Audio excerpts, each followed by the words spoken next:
वाहिगुरु जी का खालसा वाहिगुरु जी की फतेह जी। सारे वीरां भैणां नूं स्वागत है जी आप सारे वीरां और भैणां दा ऑनलाइन गुरमत क्लास विच। जिवें कि आप जी नूं पता ही है, ਅਸੀਂ सब माई भाई जपजी साहिब जी दी विचार साझी कर रहे हां लड़ीवार।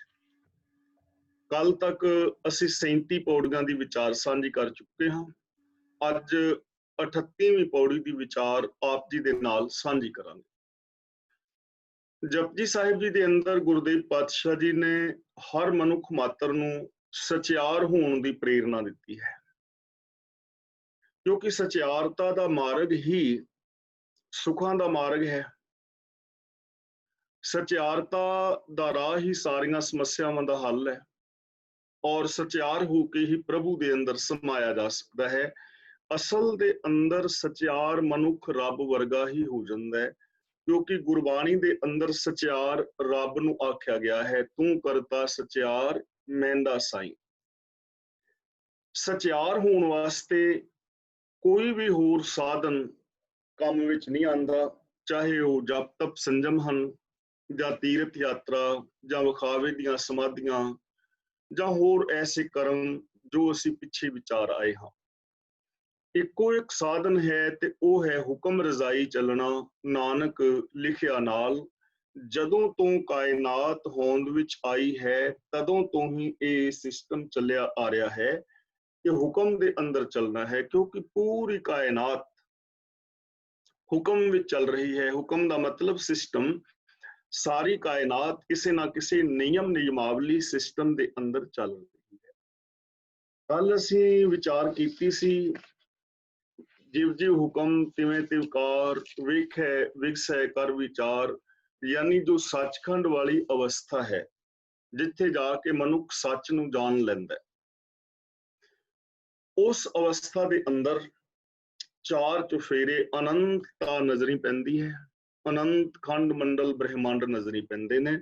और नाल असीं ये विचार कीती सी कि सचखंड कोई उत्ते वखरा अस्थान नहीं है जिथे बैठ के रब जीवां दी संभाल करदा है। ऐसा कोई वखरा अस्थान नहीं, सगों वो कण कण दे अंदर समाया हुआ है।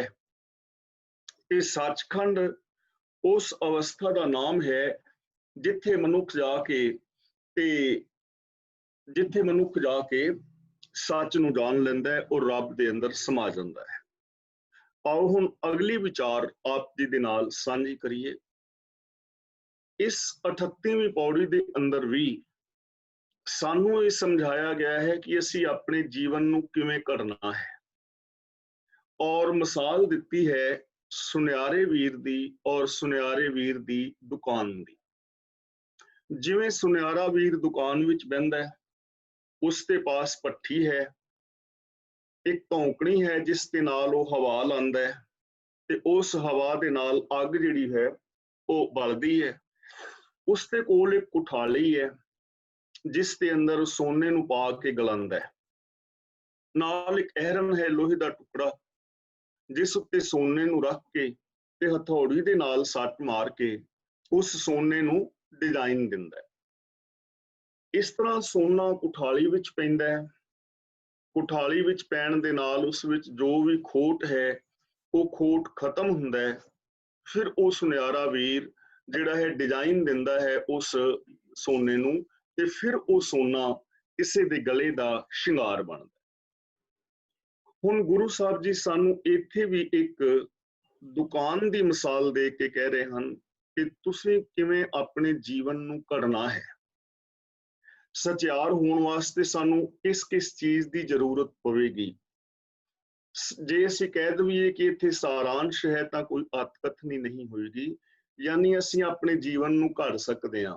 दुनिया दा कोई भी मनुख, हिंदू मुसलमान सिख ईसाई जैनी बोधी पारसी काला गोरा अमीर गरीब पढ़िया अनपढ़ राजा प्रजा बच्ची बच्चा जवान स्त्री पुरुष कोई भी जेड़ा भी रब्बी दर ते प्रवान होना चाहता है, जेड़ा भी अपने जीवन विच कामयाब होना चाहता है जां सुखी और शांत होना चाहता है, उन्होंने ये जिहड़े गुण ने उन्हां दे धारनी होना चाहिए।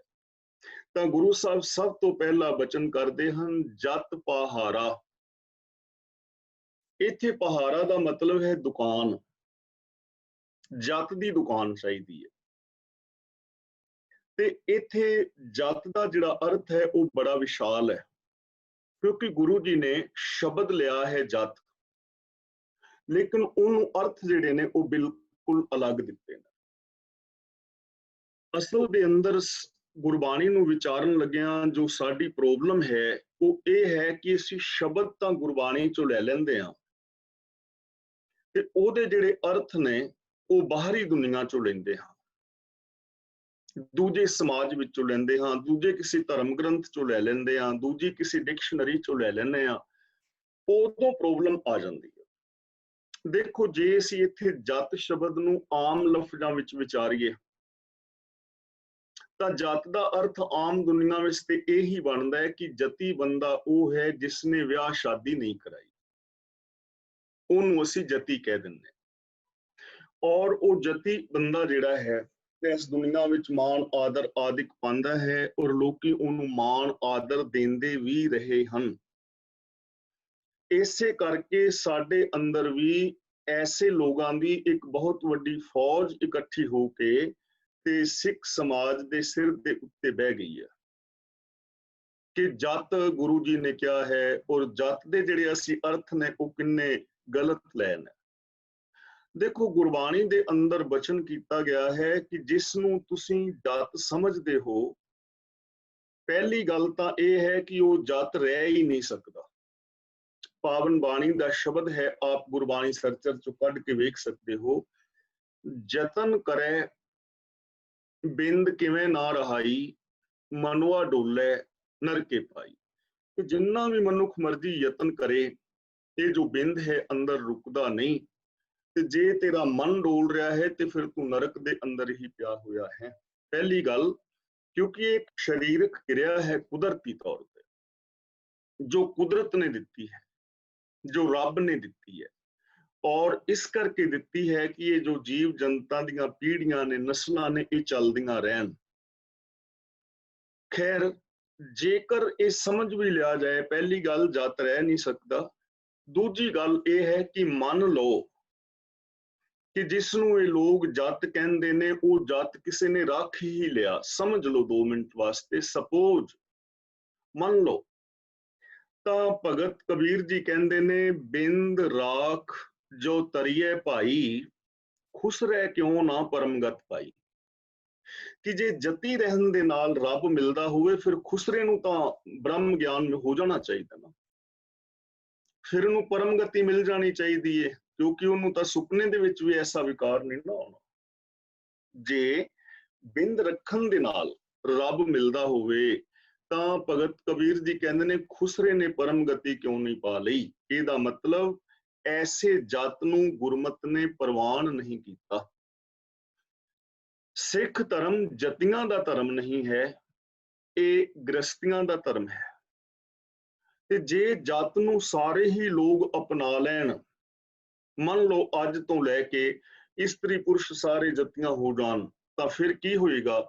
ਇਹ ਮਨੁੱਖਤਾ ਖਤਮ ਹੋ ਜਾਏਗੀ, ਅੱਗੋਂ ਕੋਈ ਬੱਚਾ ਪੈਦਾ ਹੀ ਨਹੀਂ ਹੋਏਗਾ ਤੇ ਜਿਹੜੀ ਇਹ ਮਨੁੱਖਤਾ ਦੀ ਨਸਲ ਹੈ ਖਤਮ ਹੋ ਜਾਏਗੀ। ਇਸ ਲਈ ਜਤ ਦੇ ਇਹ ਅਰਥ ਨਹੀਂ ਹਨ ਜਿਹੜੇ ਅਰਥ ਅਸੀਂ ਸਮਝਦੇ ਹਾਂ। ਇੱਥੇ ਜਤ ਦੇ ਅਰਥ ਬੜੇ ਵਿਸ਼ਾਲ ਨੇ। ਉਹਦੇ ਵਾਸਤੇ ਅਸੀਂ ਆਸਾ ਕੀ ਵਾਰ ਦਾ ਸਹਿਯੋਗ ਲੈ ਸਕਦੇ ਹਾਂ, ਕਿਉਂਕਿ ਅਸੀਂ ਪਹਿਲਾਂ ਵਿਚਾਰ ਰਹੇ ਹਾਂ।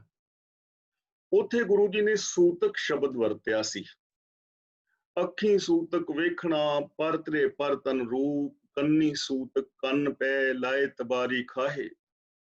ਤਾਂ ਇੱਥੇ ਜਤ ਕਾਹਦਾ ਰੱਖਣਾ ਹੈ? ਅੱਖਾਂ ਦਾ ਜਤ। ਅੱਖਾਂ ਦਾ ਜਤ ਹੈ ਕਿ ਪਰਤਰੇ ਪਰਤਨ ਰੂਪ ਨੂੰ ਕਾਮੁਕ ਔਰ ਲਲਚਾਈਆਂ ਨਜ਼ਰਾਂ ਦੇ ਨਾਲ ਨਾ ਤੱਕਣਾ, ਇਹ ਅੱਖਾਂ ਦਾ ਜਤ ਹੈ। ਕੰਨਾਂ ਦਾ ਜਤ ਕੀ ਹੈ? ਸਾਰਾ ਦਿਨ ਅਸੀਂ ਨਿੰਦਿਆ ਸੁਣਦੇ ਹਾਂ, ਚੁਗਲੀ ਸੁਣਦੇ ਹਾਂ, ਝੂਠ ਸੁਣਦੇ ਹਾਂ, ਕਿਸੇ ਦੀ ਬਦਖੂਹੀ ਸੁਣਦੇ ਹਾਂ। ਤਾਂ ਕੰਨਾਂ ਦਾ ਜਤ ਹੈ ਨੈਗੇਟਿਵ ਗੱਲ ਨਾ ਸੁਣਨੀ, ਚੁਗਲੀ, ਨਿੰਦਾ, ਬਦਖੂਹੀ ਨਾ ਸੁਣਨਾ, ਸਿਰਫ ਸੱਚ ਸੁਣਨਾ। ਇਹ ਸ਼ਰਮ ਨੂੰ ਮੇਰੇ ਹੋ, ਸਾਚੇ ਸੁਣਨੇ ਨੂੰ ਪਠਾਏ। ਪਰਤਰੀ ਰੂਪ ਨਾ ਪੇਖੇ ਨੇਤਰ। ਤੇ ਜ਼ਬਾਨ ਦਾ ਜਤ ਕੀ ਹੈ? ਜ਼ਬਾਨ ਦਾ ਜਤ ਹੈ ਸੱਚ ਬੋਲਣਾ। ਹੁਣ ਅਸੀਂ ਕੌੜੇ ਬੋਲ ਬੋਲਦੇ ਹਾਂ, ਕਿਸੇ ਦੀ ਝੂਠੀ ਬਦਖੋਈ ਕਰਦੇ ਹਾਂ, ਕਿਸੇ ਦੀ ਅਸੀਂ ਖਾਮ-ਖਾ ਚਾਪਲੂਸੀ ਕਰਦੇ ਹਾਂ, ਅਫਵਾਹਾਂ ਫੈਲਾਉਂਦੇ ਹਾਂ, ਕਠੋਰ ਬਚਨ ਬੋਲਦੇ ਹਾਂ। ਤਾਂ ਜ਼ਬਾਨ ਦਾ ਜਤ ਹੈ ਸੱਚ ਬੋਲਣਾ। ਬੋਲੀਏ ਸੱਚ ਧਰਮ, ਝੂਠ ਨਾ ਬੋਲੀਏ। ਹੱਥਾਂ ਦੇ ਨਾਲ ਬੰਦਾ ਬੇਗਾਨੇ ਹੱਕ ਖਾਂਦਾ ਹੈ, ਨਸ਼ਿਆਂ ਦੀ ਵਰਤੋਂ ਕਰਦਾ ਹੈ, ਤਸਕਰੀ ਕਰਦਾ ਹੈ। ਤੇ ਹੱਥਾਂ ਦਾ ਜਤ ਕੀ ਹੈ? ਹੱਥਾਂ ਦਾ ਜਤ ਹੈ ਘਾਲ ਖਾਏ ਕਿ ਛੱਤੋਂ ਦੇ, ਨਾਨਕ ਰਾਹ ਪਛਾਣੇ ਸੇ, ਦਸਾਂ ਨਵਾਂ ਦੀ ਸੱਚੀ ਸੁੱਚੀ ਕਿਰਤ ਕਰਨੀ। ਔਰ ਜੇ ਅਸੀਂ ਕਰ ਸਕਦੇ ਹਾਂ ਤੇ ਕਿਸੇ ਦਾ ਸਹਿਯੋਗ ਕਰਨਾ। ਪੈਰਾਂ ਦਾ ਜਤ ਕੀ ਹੈ? ਅਸੀਂ ਜੂਏ ਖਾਨੇ ਵੱਲ ਜਾਂਦੇ ਹਾਂ, ਵਿਭਚਾਰ ਦੇ ਅੱਡਿਆਂ ਵੱਲ ਜਾਂਦੇ ਹਾਂ, ਸ਼ਰਾਬ ਖਾਨਿਆਂ ਵੱਲ ਜਾਂਦੇ ਹਾਂ। ਤਾਂ ਪੈਰਾਂ ਦਾ ਜਤ ਹੈ ਚਰਨ ਚਲੋ ਮਾਰਗ ਗੋਬਿੰਦ। ਤੇ ਮਨ ਦਾ ਜਤ ਕੀ ਹੈ? ਮਨ ਦੇ ਅੰਦਰ ਨੈਗੇਟਿਵ ਵਿਚਾਰ ਆ ਰਹੇ ਨੇ, ਈਰਖਾ ਦਵੇਸ਼ ਵਾਲੇ ਵਿਚਾਰ ਆ ਰਹੇ ਨੇ। ਤੇ ਮਨ ਦਾ ਜਤ ਹੈ ਅੰਤਰ ਗੁਰ ਆਰਾਧਨਾ। ਸਾਰਿਆਂ ਦੇ ਅੰਦਰ ਪ੍ਰਭੂ ਦੀ ਜੋਤ ਨੂੰ ਵੇਖਣਾ, ਨਿਹਾਰਨਾ, ਤੱਕਣਾ, ਪੋਜ਼ਿਟਿਵ ਸੋਚ, ਸਕਾਰਾਤਮਕ ਗੁਣ ਅੰਦਰ ਪੈਦਾ ਕਰਨੇ। ਇਹ ਹੈ ਮਨ ਦਾ ਜਤ। ਇਹਨੂੰ ਦੁਕਾਨ ਬਣਾਉਣਾ ਹੈ। ਇਸ ਦੁਕਾਨ ਦੇ ਅੰਦਰ ਘਾੜਤ ਘੜੀ ਜਾਏਗੀ ਜੀਵਨ ਦੀ। ਜਿਵੇਂ ਅਸੀਂ ਪਹਿਲਾਂ ਵੀ ਵਿਚਾਰ ਕੀਤੀ ਵੀ 6 ਕੰਮ ਹਰ ਬੰਦੇ ਨੂੰ ਕਰਨੇ ਪੈਂਦੇ ਨੇ, ਇਹਨਾਂ ਤੋਂ ਬਿਨਾਂ ਕੰਮ ਚੱਲਦਾ ਹੀ ਨਹੀਂ। ਅੱਖਾਂ ਨਾਲ ਬੰਦਾ ਵੇਖਦਾ ਹੈ, ਦੂਜੀ ਗੱਲ ਕੰਨਾਂ ਨਾਲ ਸੁਣਦਾ ਹੈ, ਤੀਜੀ ਗੱਲ ਜ਼ਬਾਨ ਦੇ ਨਾਲ ਬੋਲਦਾ ਹੈ, ਚੌਥਾ ਕੰਮ ਹੱਥਾਂ ਦੇ ਨਾਲ ਕੁਛ ਕਰਦਾ ਹੈ, ਪੰਜਵਾਂ ਪੈਰਾਂ ਦੇ ਨਾਲ ਤੁਰਦਾ ਹੈ, ਤੇ ਛੇਵਾਂ ਮਨ ਦੇ ਨਾਲ ਕੁਛ ਸੋਚਦਾ ਹੈ। ਇਹ ਸਾਡੀ ਇੱਕ ਦੁਕਾਨ ਹੈ। ਇਹਦੇ ਅੰਦਰ ਘਾੜਤ ਘੜੀ ਜਾਣੀ ਹੈ ਜੀਵਨ ਦੀ। ਤਾਂ ਇਸ ਜਤ ਨੂੰ ਆਪਣੀ ਦੁਕਾਨ ਬਣਾਓ। ਜਿਵੇਂ ਸੋਨਾ ਦੁਕਾਨ ਦੇ ਅੰਦਰ ਘੜਿਆ ਜਾਂਦਾ ਹੈ, ਸੁਨਿਆਰੇ ਵੀਰ ਦੀ ਦੁਕਾਨ ਹੁੰਦੀ ਹੈ। ਆਪਣੀਆਂ ਇਹਨਾਂ ਗਿਆਨ ਇੰਦਰੀਆਂ ਨੂੰ ਕੰਟਰੋਲ ਕਰੋ ਤੇ ਇਹ ਜਤ ਦੀ ਦੁਕਾਨ ਬਣਾਓ। ਉੱਚਾ ਸੁੱਚਾ ਆਚਰਨ ਬਣਾਓ, ਉੱਚੀ ਸੋਚ ਬਣਾਓ, ਗਿਆਨ ਇੰਦਰੀਆਂ ਨੂੰ ਕੰਟਰੋਲ ਵਿੱਚ ਕਰੋ। ਦੂਜੀ ਹੈ ਧੀਰਜ ਸੁਨਿਆਰ। ਦੂਜਾ ਗੁਣ ਧੀਰਜ ਸੁਨਿਆਰ। ਜ਼ਿੰਦਗੀ ਦੇ ਅੰਦਰ ਧੀਰਜ ਨੂੰ ਸੁਨਿਆਰਾ ਬਣਾਓ। ਹੁਣ ਸੁਨਿਆਰੇ ਵੀਰ ਨੇ ਘੜਨਾ ਹੈ ਨਾ ਜੀਵਨ, ਇਸ ਧੀਰਜ ਸਾਡੀ ਜ਼ਿੰਦਗੀ ਨੂੰ ਘੜੇਗਾ। ਤੇ ਅੱਜ ਅਸੀਂ ਵੇਖਦੇ ਹਾਂ ਬੰਦੇ ਦੇ ਅੰਦਰ ਧੀਰਜ ਨਹੀਂ ਹੈ, ਇਹ ਸ਼ਾਰਟਕਟ ਰਾਸਤੇ ਲੱਭਦਾ ਹੈ। ਜੇ ਅਮੀਰ ਹੋਣਾ ਹੈ ਤਾਂ ਭਾਈ ਮਿਹਨਤ ਕਰੋ, ਠੀਕ ਢੰਗ ਦੇ ਨਾਲ ਖੇਤੀ, ਦੁਕਾਨ, ਜੋ ਵੀ ਕੋਈ ਕਰ ਰਿਹਾ ਹੈ, ਤੇ ਉਹਦੇ ਨਾਲ ਮਿਹਨਤ ਕਰਕੇ ਬੰਦਾ ਸਹੀ ਟਾਈਮ ਦੇ ਨਾਲ ਆਪਣਾ ਉਹ ਵਿਕਾਸ ਕਰੇਗਾ। ਪਰ ਬੰਦਾ ਸ਼ਾਰਟਕਟ ਲੱਭਦਾ ਹੈ ਵੀ ਚਲੋ ਨਸ਼ਿਆਂ ਦੀ ਬਲੈਕ ਕਰ ਲਓ, ਚੋਰੀ ਕਰ ਲਓ, ਰਿਸ਼ਵਤ ਲੈ ਲਓ। ਤਾਂ ਗੁਰੂ ਜੀ ਕਹਿੰਦੇ ਨੇ ਧੀਰਜ ਚਾਹੀਦਾ ਹੈ ਜ਼ਿੰਦਗੀ ਦੇ ਅੰਦਰ। ਜੇ ਧੀਰਜ ਨਹੀਂ ਹੈ ਤਾਂ ਜੀਵਨ ਵਿੱਚ ਕੁਝ ਨਹੀਂ ਮਿਲੇਗਾ। ਅੱਜ ਦੇ ਮਨੁੱਖ ਦੇ ਅੰਦਰ ਧੀਰਜ ਨਹੀਂ ਰਿਹਾ। ਜੇ ਘਰ ਦੇ ਅੰਦਰ ਕੋਈ ਇੱਕ ਗੱਲ ਕਹੇ ਨਾ, ਤੇ ਬਾਕੀ ਦੇ ਜੀ ਆਪਣਾ ਧੀਰਜ ਇੰਨਾ ਗਵਾ ਬੈਂਦੇ ਨੇ ਕਿ ਉਹ ਗੱਲ ਪੂਰੀ ਵੀ ਨਹੀਂ ਕਰਨ ਦਿੰਦੇ ਤੇ ਵਿੱਚ ਬੋਲ। ਬੰਦੇ ਦੇ ਕੋਲ ਅੱਜ ਇੰਨਾ ਧੀਰਜ ਵੀ ਨਹੀਂ ਕਿ ਦੂਜੇ ਬੰਦੇ ਦੀ ਗੱਲ ਪੂਰੀ ਸੁਣ ਤੇ ਲੈ। ਸੁਣਨ ਤੋਂ ਪਹਿਲਾਂ ਹੀ ਬੰਦਾ ਬੋਲ ਜਾਏਗਾ। ਔਰ ਐਸਾ ਹੁੰਦਾ ਹੈ। ਹਾਂ, ਮੈਨੂੰ ਪਤਾ ਇਸ ਗੱਲ ਦਾ, ਬੇਸ਼ੱਕ ਅਗਲੇ ਨੇ ਕੁਝ ਹੋਰ ਕਹਿਣਾ ਹੋਵੇ। ਪਹਿਲੀ ਗੱਲ। ਦੂਜੀ ਗੱਲ ਇਹ ਹੈ ਕਿ ਛੋਟੀ ਜੀ ਗੱਲ ਕਿਸੇ ਨੇ ਕਹਿ ਦਿੱਤੀ, ਨਾਲ ਦੇ ਨਾਲ ਅਸੀਂ ਅੱਗ ਬਬੂਲਾ ਹੋ ਜੰਨੇ ਆ ਕਿ ਤੂੰ ਕੌਣ ਹੈ ਕਹਿਣ ਵਾਲਾ। ਸਾਡਾ ਰਿਐਕਸ਼ਨ ਕਿੰਨਾ ਗਲਤ ਹੁੰਦਾ ਹੈ। ਦੇਖੋ, ਆਮ ਜੋ ਝਗੜੇ ਨੇ ਨਾ, ਕਿਸੇ ਦੇ ਬੋਲਣ ਕਰਕੇ ਨਹੀਂ ਹੁੰਦੇ, ਬਹੁਤੇ ਝਗੜੇ ਰਿਐਕਸ਼ਨ ਕਰਕੇ ਹੁੰਦੇ ਨੇ। ਮੈਂ ਪਹਿਲਾਂ ਬੇਨਤੀ ਕਰਦੇ ਹਾਂ, ਮਾੜਾ ਬੋਲਣਾ ਠੀਕ ਨਹੀਂ ਹੈ। ਪਰ ਦੂਜੇ ਨੰਬਰ ਤੇ ਇਹ ਹੈ ਕਿ ਝਗੜੇ ਨੂੰ ਜਾਂ ਵਿਵਾਦ ਨੂੰ ਵਧਾਉਣ ਵਾਸਤੇ ਰਿਐਕਸ਼ਨ ਕਰਨ ਵਾਲੇ ਦੇ ਅੰਦਰ ਧੀਰਜ ਚਾਹੀਦਾ। ਮੰਨ ਲਓ 2 ਮਿੰਟ ਵਾਸਤੇ ਤੁਹਾਡੇ ਵਿੱਚੋਂ ਮੈਨੂੰ ਕੋਈ ਕਹਿ ਦੇਵੇ ਬਾਂਦਰ। ਹੁਣ ਕਿਸੇ ਬੰਦੇ ਨੂੰ ਬਾਂਦਰ ਕਹਿਣਾ ਠੀਕ ਨਹੀਂ ਹੈ ਨਾ। ਤੁਸੀਂ ਮੈਨੂੰ ਬਾਂਦਰ ਕਹਿ ਦਿੱਤਾ, ਤੇ ਬਾਂਦਰ ਕਹਿਣ ਨਾਲ ਲੜਾਈ ਨਹੀਂ ਹੋਣੀ। ਹੁਣ ਮੈਂ ਅੱਗੋਂ ਰਿਐਕਸ਼ਨ ਕੀ ਕਰਾਂਗਾ? मैं रिएक्शन की करांगा, ਉਹਦੇ ਤੇ ਹੁਣ ਗੱਲ ਮੁੱਕੇਗੀ ਕਿ ਹਾਂ ਬਈ ਭਾਈ ਮੈਂ ਬਾਂਦਰੀਆਂ ਦਾ ਸੇਬ ਸੂਬ ਤੋੜ ਕੇ ਦਿਆਂ ਕੋਈ ਰੁੱਖ ਤੋਂ। ਹਾਂਜੀ ਦੱਸੋ ਜੀ, ਹੁਕਮ ਕਰੋ। ਤੇ ਜੇ ਮੈਂ ਅੱਗੋਂ ਪੁਣਦਿਆਂ ਵੀ ਤੇਰੇ ਅਗਲੇ ਪਿਛਲੇ ਬਾਂਦਰ, ਤਾਂ ਫਿਰ ਕੀ ਹੋਏਗਾ? ਯਾਨੀ ਮੇਰੇ ਅੰਦਰ ਧੀਰਜ ਜੇ ਹੋਏਗਾ ਤਾਂ ਮੈਂ ਇਸ ਗੱਲ ਨੂੰ ਕੰਟਰੋਲ ਕਰ ਸਕਾਂਗਾ, ਲੇਕਿਨ ਐਸਾ ਹੁੰਦਾ ਨਹੀਂ। ਇੱਕ ਬੰਦਾ ਪੁੱਛ ਰਿਹਾ ਸੀ ਕਿਸੇ ਵਿਦਵਾਨ ਤੋਂ, ਕਹਿਣ ਲੱਗਾ ਭਾਈ ਸਾਹਿਬ ਮੇਰੇ ਜੀਵਨ ਵਿੱਚ ਕੁਝ ਗਲਤੀਆਂ ਨੇ, ਜੇ ਕੋਈ ਗਲਤੀ ਹੈ ਤੇ ਦੱਸੋ। ਜੇ ਆਪਣੀਆਂ ਗਲਤੀਆਂ ਲੱਭਣੀਆਂ ਹੋਣ ਤੇ ਕਿਵੇਂ ਲੱਭੀਏ? ਸਾਰੇ ਲੋਕ ਚਾਹੁੰਦੇ ਨੇ ਨਾ ਕਿ ਗਲਤੀਆਂ ਮੇਰੇ ਜੀਵਨ ਦੀਆਂ ਕੀ ਨੇ, ਅਸੀਂ ਇੱਕ ਦੂਜੇ ਤੋਂ ਪੁੱਛਨੇ ਆ। ਤੇ ਉਹ ਵਿਦਵਾਨ ਵੀ ਵਿਚਾਰਾ ਕੋਈ ਵਿਆਹਿਆ ਹੋਣਾ, ਕਹਿਣ ਲੱਗਾ ਵੀ ਏਦਾਂ ਕਰੀ, ਜੇ ਗਲਤੀਆਂ ਪੁੱਛਣੀਆਂ ਨੇ ਤੇ ਘਰ ਜਾ ਕੇ ਨਾ ਆਪਣੀ ਘਰਵਾਲੀ ਦੀ ਇੱਕ ਗਲਤੀ ਕੱਢ ਦੇਈਂ, ਉਹ ਫਿਰ ਤੇਰੀਆਂ ਗਲਤੀਆਂ ਕੀ ਤੇਰੇ ਨਾਨਕਿਆਂ ਦਾਦਕਿਆਂ ਸਾਰਿਆਂ ਦੀਆਂ ਦੱਸ ਦੇਗੀ। ਆਪਣੀ ਗਲਤੀ ਲੱਭਣ ਲਈ ਘਰ ਵਾਲੀ ਦੀ ਗਲਤੀ ਕੱਢ ਦੇ, ਤੇਰੀਆਂ ਨਾਨਕਿਆਂ ਦਾਦਕਿਆਂ ਦੀਆਂ। ਯਾਨੀ ਮੇਰੇ ਇਹ ਕਹਿਣ ਦਾ ਮਤਲਬ ਇੰਨਾ ਹੈ ਕਿ ਧੀਰਜ ਨਹੀਂ ਹੈ ਜ਼ਿੰਦਗੀ ਵਿੱਚ। ਧੀਰਜ ਚਾਹੀਦਾ ਹੈ। ਕਿਸੇ ਦੀ ਗੱਲ ਨੂੰ ਧਿਆਨ ਨਾਲ ਸੁਣੋ, ਫਿਰ ਉਹਦਾ ਜਵਾਬ ਦਿਓ। ਜੇ ਕਿਸੇ ਨੇ ਕੁਝ ਗਲਤ ਵੀ ਕਹਿ ਦਿੱਤਾ ਹੈ ਤਾਂ ਧੀਰਜ ਰੱਖੋ। ਉਹਦੇ ਵਾਸਤੇ ਦੋ ਤਿੰਨ ਚੀਜ਼ਾਂ ਨੇ। ਦੇਖੋ, ਗੁੱਸੇ ਵਾਲੀ ਕੋਈ ਗੱਲ ਨਹੀਂ ਹੈ। ਤੁਸੀਂ ਮੈਨੂੰ ਕਿਹਾ ਚੋਰ, ਹੁਣ ਜੇ ਮੈਂ ਚੋਰ ਹਾਂ, ਵਾਸਤਵ ਵਿੱਚ ਮੈਂ ਚੋਰੀ ਕੀਤੀ ਹੈ, ਤਾਂ ਮੈਨੂੰ ਗੁੱਸਾ ਨਹੀਂ ਕਰਨਾ ਚਾਹੀਦਾ, ਕਿਉਂਕਿ ਮੈਂ ਹੈ ਹੀ ਚੋਰ ਹਾਂ। ਹੁਣ ਚੋਰੀ ਕੀਤੀ ਹੈ, ਮੌਕੇ ਤੇ ਫੜਿਆ ਗਿਆ, ਤੇ ਗੁੱਸਾ ਕਾਹਦਾ? ਚੋਰੀ ਮੈਂ ਕੀਤੀ ਹੈ ਤਾਂ ਮੈਨੂੰ ਗੁੱਸਾ ਆਉਣ ਦਾ ਕੋਈ ਕਾਰਨ ਨਹੀਂ, ਕਿਉਂਕਿ ਮੈਂ ਹੈ ਹੀ ਚੋਰ ਹਾਂ। ਤੇ ਜੇ ਤੁਸੀਂ ਮੈਨੂੰ ਚੋਰ ਕਿਹਾ ਪਰ ਮੈਂ ਚੋਰੀ ਕੀਤੀ ਨਹੀਂ, ਤਾਂ ਫਿਰ ਮੈਨੂੰ ਗੁੱਸਾ ਕਰਨਾ ਹੀ ਨਹੀਂ ਚਾਹੀਦਾ, ਕਿਉਂਕਿ ਮੈਂ ਚੋਰੀ ਕੀਤੀ ਹੀ ਨਹੀਂ ਹੈ। ਫਿਰ ਗੁੱਸਾ ਕਾਹਦਾ? ਲੇਕਿਨ ਇਹ ਗੱਲ ਨਾਲ ਮੈਂ ਕਹਿ ਦਿੱਤਾ, ਕਹਿਣਾ ਬੜਾ ਆਸਾਨ ਹੈ, ਪਰ ਧੀਰਜ ਰੱਖਣਾ, ਇਸ ਲਈ ਜ਼ਿੰਦਗੀ ਵਿੱਚ ਧੀਰਜ ਚਾਹੀਦਾ ਹੈ। ਤੀਜੀ ਗੱਲ, ਦੇਖੋ ਅਸੀਂ ਬੱਚੇ ਰਹੇ ਨਾ, ਇੰਡੀਆ ਦੇ ਵਿੱਚੋਂ ਅਸੀਂ ਸਾਰੇ ਆਏ। ਮੈਂ ਰਾਜਸਥਾਨ ਸਾਈਡ ਤੋਂ, ਉਧਰ ਤਾਂ ਥੋੜਾ ਬੈਕਵਰਡ ਏਰੀਆ ਸੀ। ਹਾੜ ਤੋਂ ਬਾਅਦ ਸੌਣ ਭਾਦਰਾਂ ਚ ਨਾ ਉਹ ਅੰਬੀਆਂ ਵੇਚਣ ਵਾਲੇ ਭਾਈ ਆਉਂਦੇ ਹੁੰਦੇ ਸਨ, ਤੇ ਘਰਦਿਆਂ ਨੂੰ ਕਹਿਣਾ ਅੰਬ ਲੈ ਕੇ ਦਿਓ, ਤੇ ਉਹਨਾਂ ਨੇ ਦਾਣੇ ਪਾ ਦਿੱਤੇ ਝੋਲੀ 'ਚ, ਤੇ ਜਾ ਕੇ ਦਾਣੇ ਦੇ ਕੇ ਤੇ ਤੋਲ ਕੇ ਇੱਕ ਅੱਧਾ ਅੰਬ ਮਿਲ ਜਾਂਦਾ ਸੀ।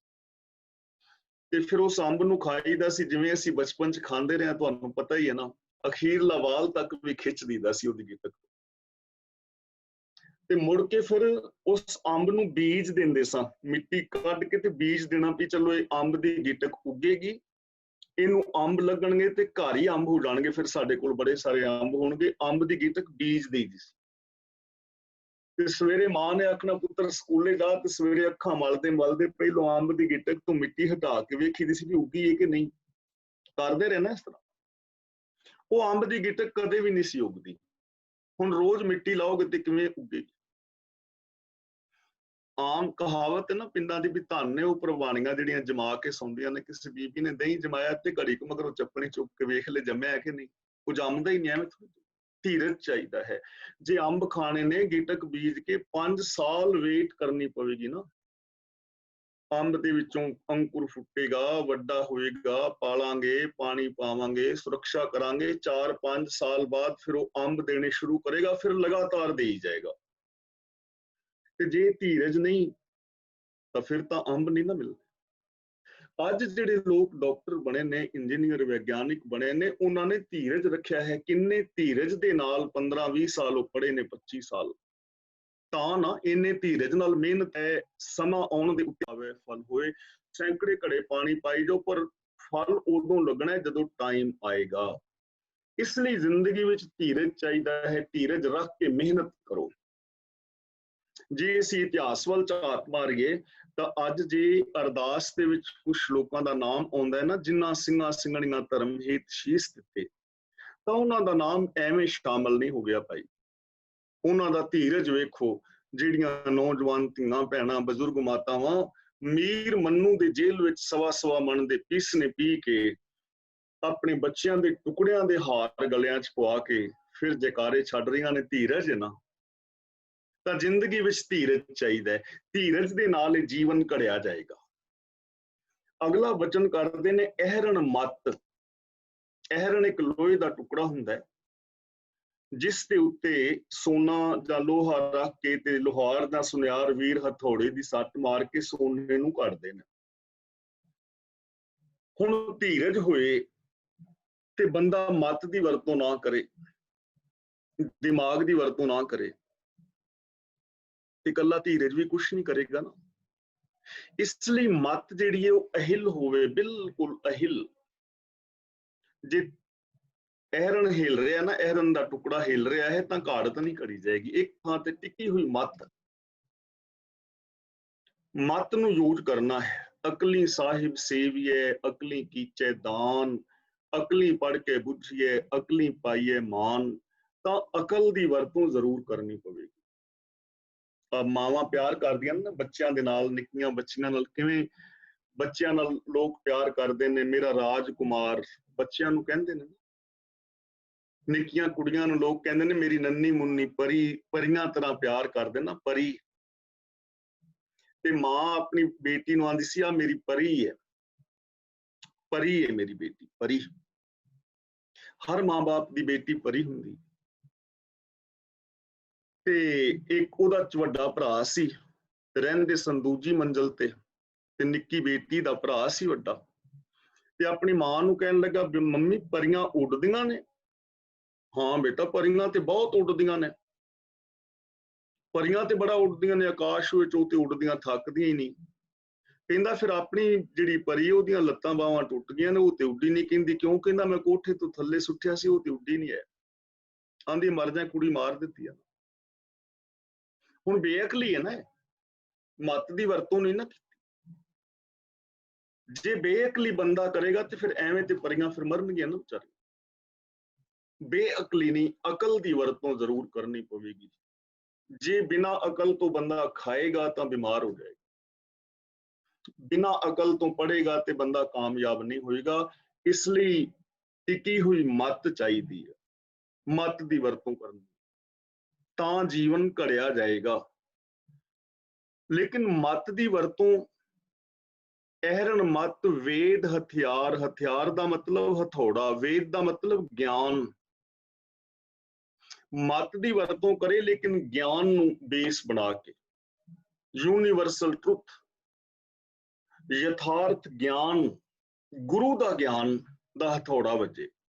ਮੱਤ ਦੇ ਉੱਤੇ ਗਿਆਨ ਦਾ ਹਥੌੜਾ ਵੱਜਦਾ ਰਹੇ, ਸੱਚ ਨੂੰ ਬੇਸ ਬਣਾ ਕੇ ਸਭ ਕੁਝ ਸੋਚੇ।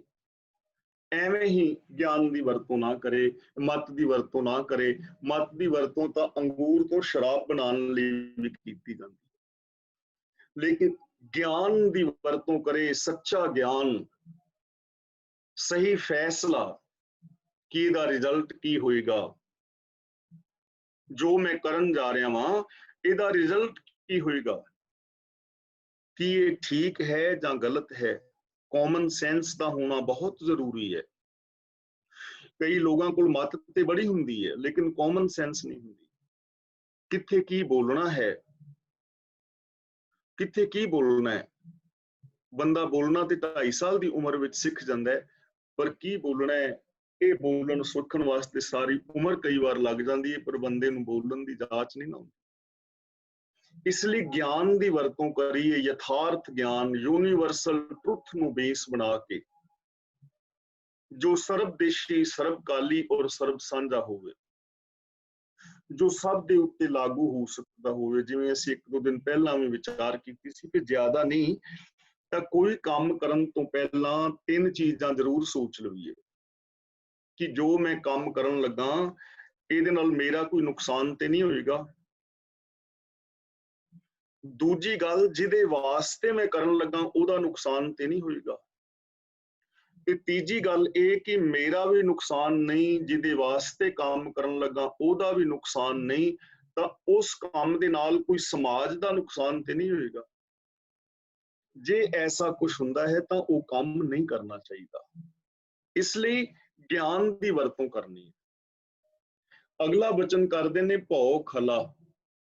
ਖਲਾ ਕਹਿੰਦੇ ਨੇ ਧੌਂਕਣੀ, ਜਿਹਦੇ ਨਾਲ ਇਸ ਤਰ੍ਹਾਂ ਹਵਾ ਮਾਰਦੇ ਨੇ ਤੇ ਉਸ ਹਵਾ ਦੇ ਨਾਲ ਅੱਗ ਬਲਦੀ ਹੈ। ਤੁਸੀਂ ਪਿੰਡਾਂ ਦੇ ਵਿੱਚ ਅੱਜ ਕੱਲ ਤਾਂ ਗੈਸ ਦੀਆਂ ਭੱਠੀਆਂ ਆ ਗਈਆਂ, ਲੇਕਿਨ ਉਦੋਂ ਕੋਲਿਆਂ ਦੀ ਅੱਗ ਤੇ ਹਵਾ ਮਾਰਦੇ ਸਨ ਤੇ ਉਹਨੂੰ ਧੌਂਕਣੀ, ਹਵਾ ਦੇਣੀ ਹੈ ਅੱਗ ਨੂੰ, ਜਿਹਦੇ ਨਾਲ ਅੱਗ ਨੇ ਮੱਚਣਾ ਹੈ। ਤੇ ਇੱਥੇ ਧੌਂਕਣੀ ਕਾਹਦੀ ਹੈ? ਭਉ। ਇੱਥੇ ਭਉ ਦਾ ਮਤਲਬ ਡਰ ਨਹੀਂ ਹੈ, ਇੱਥੇ ਭਉ ਦਾ ਮਤਲਬ ਹੈ ਅਦਬ। ਜ਼ਿੰਦਗੀ ਦੇ ਅੰਦਰ ਅਦਬ ਚਾਹੀਦਾ ਹੈ। ਜੇ ਸਚਿਆਰ ਹੋਣਾ ਹੈ, ਜੇ ਸੁਖੀ ਔਰ ਸ਼ਾਂਤ ਹੋਣਾ ਹੈ ਤਾਂ ਜ਼ਿੰਦਗੀ ਵਿੱਚ ਅਦਬ ਚਾਹੀਦਾ ਹੈ। ਜੇ ਅਦਬ ਨਹੀਂ ਤਾਂ ਇਹ ਜੀਵਨ ਬੇਕਾਰ ਹੈ। ਦੇਖੋ, ਅਸੀਂ ਇਹਨਾਂ ਚੀਜ਼ਾਂ ਤੋਂ ਜੀਵਨ ਸਿੱਖਣਾ ਹੈ, ਇਸ ਲਈ ਅਸੀਂ ਘਰ ਦੀਆਂ ਮਿਸਾਲਾਂ ਨਾਲ ਨਾਲ ਲੈਂਦੇ ਜਾਵਾਂਗੇ। ਜੇ ਬੱਚਿਆਂ ਦੇ ਮਨ ਵਿੱਚ ਅਦਬ ਹੋਵੇ ਨਾ, ਬਜ਼ੁਰਗਾਂ ਦਾ, ਵੱਡਿਆਂ ਦਾ, ਤਾਂ ਕੀ ਕੋਈ ਬੱਚਾ ਆਪਣੇ ਮਾਂ-ਬਾਪ ਨੂੰ ਘਰੋਂ ਕੱਢੇਗਾ? ਜਾਂ ਕੋਈ ਨੂੰਹ ਆਪਣੇ ਸੱਸ ਸਹੁਰੇ ਨੂੰ ਬੁਰਾ ਬੋਲੇਗੀ? ਜਾਂ ਕੋਈ ਬੱਚਾ ਆਪਣੇ ਮਾਂ-ਬਾਪ ਜਾਂ ਕਿਸੇ ਗੁਆਂਢੀ ਬਜ਼ੁਰਗ ਨੂੰ ਬੁਰਾ ਬੋਲੇਗਾ? ਅਦਬ ਜੇ ਹੋਏਗਾ ਤਾਂ। ਪਹਿਲਾਂ ਕਿੰਨਾ ਰਿਵਾਜ ਸਨ ਨਾ, ਅੱਜ ਤਾਂ ਉਹ ਰਿਵਾਜ ਨਹੀਂ ਰਹੇ। ਸਾਨੂੰ ਜੋ ਇਸ ਏਜ ਦੇ ਅਸੀਂ ਵੀਰ ਭੈਣਾਂ ਹਾਂ, ਸਾਨੂੰ ਪਤਾ ਹੈ ਕਿ ਜਦੋਂ ਕਿਸੇ ਪਿੰਡ ਬਰਾਤ ਜਾਂਦੀ ਸੀ ਤੇ ਜੇ ਉਸ ਪਿੰਡ ਦੇ ਵਿੱਚ ਕਿਸੇ ਪਿੰਡ ਦੀ ਬੇਟੀ ਹੁੰਦੀ ਸੀ ਨਾ, ਉਹਦੇ ਘਰ ਲੋਕ ਥਾਲੀ ਦੇਣ ਜਾਂਦੇ ਸਨ। ਜਾਂ ਵੈਸੇ ਵੀ ਜਾਣਾ ਤੇ ਉਸ ਬੇਟੀ ਨੂੰ ਪਿਆਰ ਜ਼ਰੂਰ ਦੇ ਕੇ ਆਉਣਾ, ਰੁਪਈਆ 2 ਰੁਪਏ, ਜਿੰਨਾ ਵੀ, ਜਿਵੇਂ ਜਿਵੇਂ ਰਿਵਾਜ ਵੱਧਦਾ ਗਿਆ, ਕਿਉਂਕਿ ਪਿੰਡ ਦੀ ਧੀ ਸੀ। ਲੋਕ ਕਹਿੰਦੇ ਪਿੰਡ ਦੀ ਧੀ ਧਿਆਣੀ। ਹਾਲਾਂਕਿ ਬੇਟੀ ਤੇ ਇੱਕ ਦੀ ਹੁੰਦੀ ਸੀ ਨਾ, ਹਰ ਬੰਦਾ ਉਹਨੂੰ ਆਪਣੀ ਬੇਟੀ ਸਮਝਦਾ ਸੀ। ਅਦਬ ਸੀ ਨਾ, ਅਦਬ ਸੀ। ਲੋਕ ਸੁਖੀ ਸਨ, ਘਰ ਛੋਟੇ ਛੋਟੇ ਸਨ, ਪਰਿਵਾਰ ਬੜੇ ਵੱਡੇ ਸਨ। 15-15 ਜੀ ਇੱਕ ਇੱਕ ਘਰ ਦੇ ਵਿੱਚ ਰਹਿ, ਚਾਚੇ ਤਾਏ ਦਾਦੇ ਇਕੱਲੇ ਨੇ ਜੋ ਕਹਿ ਦਿੱਤਾ ਉਹ ਹੋ ਜਾਂਦਾ ਸੀ। ਅਦਬ ਸੀ। ਤਾਂ ਜ਼ਿੰਦਗੀ ਵਿੱਚ ਅਦਬ ਚਾਹੀਦਾ ਹੈ।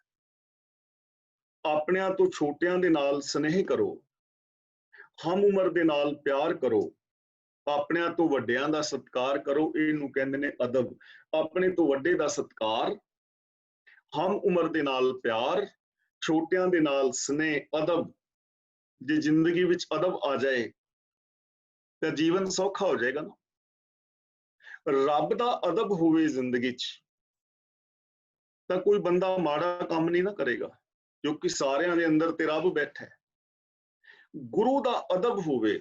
ਸਾਡੀ ਜ਼ਿੰਦਗੀ 'ਚ ਅਦਬ ਹੈ ਨਹੀਂ, ਅਸੀਂ ਜੋ ਮਰਜ਼ੀ ਕਹਿੰਦੇ ਰਹੀਏ, ਬਹੁਤਿਆਂ ਦੇ ਅੰਦਰ ਨਹੀਂ। ਇਹ ਨਹੀਂ ਮੈਂ ਗੱਲ ਕਹਿ ਰਿਹਾ ਸਾਰਿਆਂ ਦੇ, ਬਹੁਤਾਤ ਗਿਣਤੀ ਵਿੱਚ। ਦੇਖੋ, ਜੇ ਅਦਬ ਹੁੰਦਾ ਤਾਂ ਗੁਰੂ ਜੀ ਰੋਜ਼ ਕਹਿੰਦੇ ਨੇ ਨਾ ਸਾਨੂੰ, ਝੂਠਾ ਮਦ ਮੂਲ ਨਾ ਪੀਚਈ, ਜੇ ਕਾ ਪਾਰ ਵਸਾਏ। ਭਈ ਜੇ ਤੂੰ ਪਾਰ ਲੰਘਣਾ ਚਾਹੁੰਦਾ ਹੈ ਤਾਂ ਝੂਠੇ ਨਸ਼ੇ, ਸ਼ਰਾਬ, ਭੰਗ, ਫੀਮਾ ਵਗੈਰਾ ਨਾ ਖਾ। ਪਰ ਕਿੰਨੇ ਕੁ ਲੋਕਾਂ ਨੇ ਅਦਬ ਕੀਤਾ ਹੈ? ਸਾਡੇ 80% ਲੋਕ ਨਸ਼ੇ ਵਰਤਦੇ ਨੇ ਨਾ। ਤੇ ਜੇ ਗੁਰੂ ਦਾ ਅਦਬ ਹੁੰਦਾ ਤੇ ਅਸੀਂ ਨਸ਼ੇ ਛੱਡੇ ਹੋਣੇ ਸੀ। ਅਦਬ ਦਾ ਮਤਲਬ ਇਹ ਥੋੜੀ ਵੀ ਗੁਰੂ ਸਾਹਿਬ ਚੰਗੇ ਕੀਮਤੀ ਰੁਮਾਲੇ ਚੜਾ ਦਿਓ। ਮੇਰਾ ਮਤਲਬ ਕਦਾਚਿਤ ਨਹੀਂ ਕਿ ਅਦਬ ਨਹੀਂ, ਪਰ ਅਸਲੀ ਅਦਬ। ਗੁਰੂ ਜੀ ਸਾਨੂੰ ਰੋਜ਼ ਕਹਿੰਦੇ ਨੇ ਨਾ ਕਿ ਦਾਜ ਦਹੇਜ ਮਾੜਾ ਹੈ। ਹਰ ਪ੍ਰਮ ਮੇਰੇ ਬਾਬਲਾ, ਹਰ ਦੇਵੋ ਦਾਨ ਮੈਂ ਦਾਜੋ, ਹਰ ਕੱਪੜੋ ਹਰ ਸ਼ੋਭਾ ਦੇਵੋ, ਜਿਤ ਸਬਰੈ ਮੇਰਾ ਕਾਜੋ, ਹੋਰ ਮਨਮੁਖ ਦਾਜ ਜੇ ਰੱਖ ਦਿਖਾਲੇ, ਸੁਕੂੜ ਅਹੰਕਾਰ ਕਛ ਪਾਜੋ। ਪਰ ਅਸੀਂ ਨਹੀਂ ਨਾ ਛੱਡੇ ਦਾਜ ਦਹੇਜ। ਗੁਰੂ ਜੀ ਕਹਿੰਦੇ ਨੇ ਨਾ ਕਿ ਪਤੀ ਪਤਨੀ ਇੰਝ ਰਹੋ ਜਿਵੇਂ ਇੱਕ ਜੋਤ ਇੱਕ ਹੋਵੇ ਤੇ ਸਰੀਰ ਦਿਸਣ ਨੂੰ ਦੋ ਹੋਣ। ਧਨ ਫਿਰ ਇਹ ਨਾ ਆਖੀਏ ਬਹਿਨ ਇਕੱਠੇ ਹੋਏ, ਏਕ ਜੋਤ ਦੋਏ ਮੂਰਤੀ, ਧਨ ਫਿਰ ਕਹੀਏ ਸੋਏ। ਕਿੱਥੇ ਵੀ ਵਰਤਾਰਾ ਇਹੋ ਜਿਹਾ। ਪੂਤ ਕਾਹੇ ਝਗਰਤ ਹੋ ਸੰਗ ਬਾਪ, ਜਿਨ ਕੇ ਜਣੇ ਬਡੀਰੇ ਤੁਮ ਹੋ, ਤਿਨ ਸਿਉ ਝਗਰਤ ਪਾਪ। ਅਦਬ ਨਹੀਂ ਨਾ ਜ਼ਿੰਦਗੀ 'ਚ।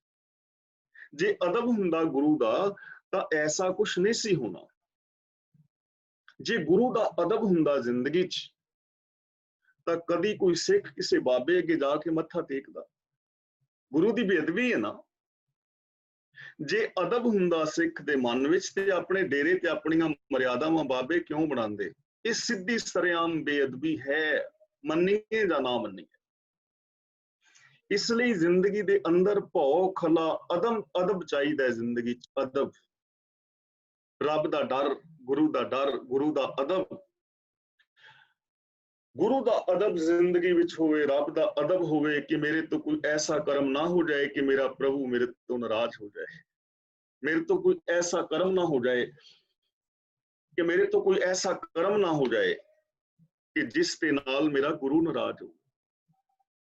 मैं गुरु दियां खुशियां पानियां ने। अदब जिंदगी दे अंदर चाहिदा है। अगन तप ताओ। हुण इत्थे तप ताओ दा मतलब ये नहीं है कि असीं तपस्या करनी है। गुरु जी ने उन्हां तप ताओ दा जिहड़ा है खंडन कीता है। क्या जप, क्या तप, क्या व्रत पूजा, जाके हृदय भाव है दूजा, रे जन मन माधो स्यों लाइए, चतुराई ना चतुर। इत्थे तप ताओ दा मतलब है घाल कमाई करनी, मुशक्कत घालना घालनी। हुण जिहड़े उत्ते गुण दस्से ने ना वास्ते घालना ते घालनी पैगी ना। बिना घालना तो हत्थ ते हत्थ धर के बैठिया ते कुछ नहीं होना। जिंदगी दे अंदर घालना घालनी पवेगी। जे सानू शरीरक सुख चाहिए ने तां किरत करो। ते किरत का मतलब सिर्फ हल वाहना ही नहीं है। कोई भी किरत अजकल जिवें कोई दुकान करता है, व्यापार करता है, नौकरी पेशा है, कंप्यूटर की जॉब है, जां जो भी किरत काम कोई भी है, अपने गुजारे वास्ते कोई भी काम करो। ईमानदारी दे नाल काम कोई भी माड़ा नहीं, सारे काम चंगे। जे असीं मानसिक शांति चाहते हाँ तां इहदे लई सानू घाल कमाई ते करनी पवेगी ना। जे मैं चाहां कि तुहाडे सारे क्लास वालियां भैणां और वीरां तो मैनू मान आदर सत्कार मिले, तां एवें थोड़ी मिलेगा। मैनू घाल ते घालनी पवेगी ना। तुहाडे सुख दुख विच शामिल होना पवेगा, तुहाडी हेल्प करनी होवेगी, तुहाडा नाल तुहाडे नाल प्यार करना होएगा, तां ही कुछ मिलेगा ना। मैनू भी अगों प्यार तां ही मिलेगा, सत्कार मिलेगा। ਤਾਂ ਮਾਨਸਿਕ ਸ਼ਾਂਤੀ ਵਾਸਤੇ ਸਾਨੂੰ ਚੰਗੇ ਕਰਮ ਕਰਨ ਦੀ ਘਾਲਣਾ ਘਾਲਣੀ ਪਵੇ। ਜੇ ਅਸੀਂ ਬੌਧਿਕ ਸ਼ਾਂਤੀ ਚਾਹੁੰਦੇ ਹਾਂ, ਸਾਨੂੰ ਬੌਧਿਕ ਸੁਖ ਮਿਲੇ, ਸਾਡੇ ਗਿਆਨ ਵਿੱਚ ਵਾਧਾ ਹੋਏ, ਤੇ ਗਿਆਨ ਦੇ ਵਿੱਚ ਵਾਧਾ ਕਰਨ ਵਾਸਤੇ ਸਾਨੂੰ ਪੜ੍ਹਨਾ ਤੇ ਪਵੇਗਾ ਨਾ। ਜੇ ਅਸੀਂ ਪੜ੍ਹੀਏ ਨਾ, ਕਿਤਾਬ ਨੂੰ ਹੱਥ ਹੀ ਨਾ ਲਾਈਏ, ਤਾਂ ਗਿਆਨ ਵਿੱਚ ਵਾਧਾ ਨਹੀਂ ਨਾ ਹੋਣਾ। ਸਿੱਖੋ ਕਿਸੇ ਤੋਂ, ਜਿਹੜਾ ਆਪਣੇ ਤੋਂ ਜ਼ਿਆਦਾ ਕੋਈ ਕੰਮ ਜਾਣਦਾ ਹੈ ਉਹਦੇ ਤੋਂ ਸਿੱਖੋ। ਗਿਆਨ ਵਾਲੀਆਂ ਪੁਸਤਕਾਂ ਪੜ੍ਹੋ। ਧਾਰਮਿਕ ਗਿਆਨ ਚਾਹੁੰਦੇ ਹੋ, ਗੁਰਬਾਣੀ ਦਾ ਟੀਕਾ ਪੜ੍ਹੋ, ਗੁਰਬਾਣੀ ਦੇ ਅਰਥ ਪੜ੍ਹੋ, ਇਤਿਹਾਸ ਪੜ੍ਹੋ, ਜਨਰਲ ਨੌਲੇਜ ਦੀਆਂ ਕਿਤਾਬਾਂ ਪੜ੍ਹੋ, ਜਾਂ ਸਾਇੰਸ ਦੀਆਂ ਪੁਸਤਕਾਂ ਪੜ੍ਹੋ, ਮਨੋਵਿਗਿਆਨ ਦੀਆਂ ਪੜ੍ਹੋ। ਕਿੰਨਾ ਗਿਆਨ ਹੈ। ਗਿਆਨ ਹਾਸਲ ਵਾਸਤੇ ਘਾਲ ਕਮਾਈ ਤਾਂ ਕਰਨੀ ਪਵੇਗੀ। ਬਿਨਾਂ ਘਾਲ ਕਮਾਈ ਤੋਂ ਕੁਛ ਨਹੀਂ ਮਿਲਦਾ। ਇਸ ਲਈ ਜਿੰਨਾ ਮਰਜ਼ੀ ਗਿਆਨ ਹਾਸਲ ਤੁਸੀਂ ਕਰ ਸਕਦੇ ਹੋ, ਇਹਦੇ ਵਿੱਚ ਕੋਈ ਪ੍ਰੋਬਲਮ ਨਹੀਂ ਹੈ, ਪਰ ਘਾਲ ਕਮਾਈ ਤੋਂ ਬਿਨਾਂ ਨਹੀਂ। ਜੇ ਅਸੀਂ ਆਤਮਿਕ ਸ਼ਾਂਤੀ ਚਾਹੁੰਦੇ ਹਾਂ ਤਾਂ ਉਹਦੇ ਵਾਸਤੇ ਸਾਨੂੰ ਘਾਲ ਕਮਾਈ ਤੇ ਕਰਨੀ ਪਵੇਗੀ ਨਾ। ਵਿਕਾਰਾਂ ਦਾ ਤਿਆਗ ਕਰੀਏ, ਅਸੀਂ ਆਪਣੀ ਈਗੋ ਨੂੰ ਛੱਡੀਏ, ਰੱਬ ਵਿੱਚ ਮਿਲ ਕੇ ਰੱਬ ਵਰਗੇ ਹੋ ਜਾਈਏ। ਹੁਣ ਮੰਨ ਲਓ ਜੇ ਅਸੀਂ ਸਰੀਰ ਨੂੰ ਤੰਦਰੁਸਤ ਰੱਖਣਾ ਚਾਹੁੰਦੇ ਹਾਂ, ਜਿਵੇਂ ਅਸੀਂ ਪਿੱਛੇ weight ਦੀ ਗੱਲ ਕਰ ਰਹੇ ਸਾਂ, ਤਾਂ ਜੇ ਅਸੀਂ ਆਪਣਾ weight ਵਗੈਰਾ ਕੰਟਰੋਲ ਕਰਨਾ ਹੈ ਤਾਂ ਘਾਲ ਕਮਾਈ ਥੋੜੀ ਕਰਨੀ ਪਵੇਗੀ, ਕਸਰਤ ਵਗੈਰਾ ਜਾਂ ਕੁਛ ਨਾ ਕੁਛ। ਤੇ ਸਾਡੀ ਆਦਤ ਹੈ ਅਸੀਂ ਖਾ ਖਾ ਕੇ ਜ਼ਿਆਦਾ weight ਵਧਾ ਲੈਂਦੇ ਹਾਂ। ਤੇ ਫਿਰ ਡਾਕਟਰ ਤੋਂ ਪੁੱਛੀਦਾ ਹੈ ਵੀ ਡਾਕਟਰ ਜੀ ਕੀ ਖਾਈਏ ਜਿਹਦੇ ਨਾਲ weight ਘਟੇ। ਫਿਰ ਵੀ ਖਾਣ ਵਾਸਤੇ ਕੁਛ ਨਹੀਂ, ਕੀ ਖਾਈਏ ਜਿਹਦੇ ਨਾਲ weight।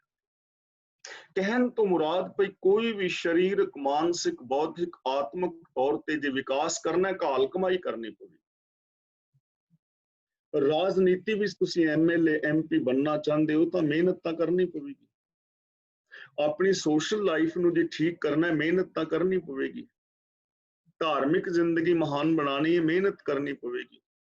ਜੇ ਫਾਈਨੈਂਸ਼ਲੀ ਅਸੀਂ ਮਜ਼ਬੂਤ ਹੋਣਾ ਤਾਂ ਮਿਹਨਤ ਕਰਨੀ ਪਵੇਗੀ। ਇਹਨੂੰ ਕਹਿੰਦੇ ਨੇ ਤਪ ਤਾਓ, ਯਾਨੀ ਘਾਲ ਕਮਾਈ, ਸ਼ੁਭ ਗੁਣਾਂ ਵਾਸਤੇ ਯਤਨ। ਅਗਲਾ ਬਚਨ ਕਰਦੇ ਨੇ ਭਾਂਡਾ ਭਾਓ। ਭਾਂਡਾ ਭਾਓ ਦਾ ਮਤਲਬ ਪ੍ਰੇਮ ਦਾ ਭਾਂਡਾ, ਕੁਠਾਲੀ ਜਿਹਦੇ ਵਿੱਚ ਹੁਣ ਸੋਨਾ ਢਾਲਦਾ ਨਾ ਸੁਨਿਆਰ ਵੀਰ। ਭਾਂਡਾ ਭਾਓ, ਪ੍ਰੇਮ ਚਾਹੀਦਾ ਜ਼ਿੰਦਗੀ 'ਚ। ਹੁਣ ਜੇ ਕੋਈ ਸੁਖ ਚਾਹੇ, ਸ਼ਾਂਤੀ ਚਾਹੇ, ਰੱਬ ਵਿੱਚ ਅਭੇਦ ਹੋਣਾ ਚਾਹੇ, ਸਚਿਆਰ ਹੋਣਾ ਚਾਹੇ, ਪਰ ਜ਼ਿੰਦਗੀ ਵਿੱਚ ਪ੍ਰੇਮ ਹੀ ਨਾ ਹੋਵੇ, ਜਿਹੜਾ ਤੁਹਾਡਾ ਗੋਲ ਹੈ ਉਸ ਗੋਲ ਨਾਲ ਪ੍ਰੇਮ ਤੇ ਕਰੋ। ਜੇ ਸਚਿਆਰ ਹੋਣਾ ਆਪਣਾ ਗੋਲ ਹੈ ਤਾਂ ਉਸ ਗੋਲ ਨਾਲ ਪ੍ਰੇਮ ਤਾਂ ਹੋਏ। ਜੇ ਅਸੀਂ ਆਪਣੇ ਪਰਿਵਾਰ ਵਿੱਚ ਸ਼ਾਂਤੀ ਚਾਹੁੰਦੇ ਹਾਂ ਤਾਂ ਪਰਿਵਾਰ ਦੇ ਨਾਲ ਪ੍ਰੇਮ ਤਾਂ ਹੋਵੇ। ਸਮਾਜ ਵਿੱਚ ਸ਼ਾਂਤੀ ਚਾਹੁੰਦੇ ਹਾਂ ਤੇ ਸਮਾਜ ਦੇ ਨਾਲ ਪ੍ਰੇਮ ਤਾਂ ਹੋਏ। ਜੇ ਪ੍ਰੇਮ ਨਹੀਂ ਜ਼ਿੰਦਗੀ ਵਿੱਚ ਤੇ ਸ਼ਾਂਤੀ ਥੋੜਾ। ਤੇ ਇਸ ਦੁਨੀਆ ਦੇ ਅੰਦਰ ਸੱਚਾ ਪ੍ਰੇਮ ਬਹੁਤ ਘੱਟ ਹੈ, बहु गिनती झूठी प्रीत विच फसी है। गुरु जी का पावन बचन, जगत में झूठी देखी प्रीत, अपने ही सुख स्यों सब लागे, क्या दारा क्या मीत, मेरो मेरो सब है कहत है, हित स्यों बांध्यो चीत, अंत काल संगी ने को, ये अचरज है रीत। हुण प्रीत झूठी और प्रीत सच्ची। हुण प्रेम बारे असीं वैसे विचार पहला कर चुके हैं, पर फिर मैं थोड़ा जिहा दोहरा दियां। प्रेम की डेफिनेशन ही 99% लोगों को तो नहीं पता कि प्रेम कहंदे किहनूं।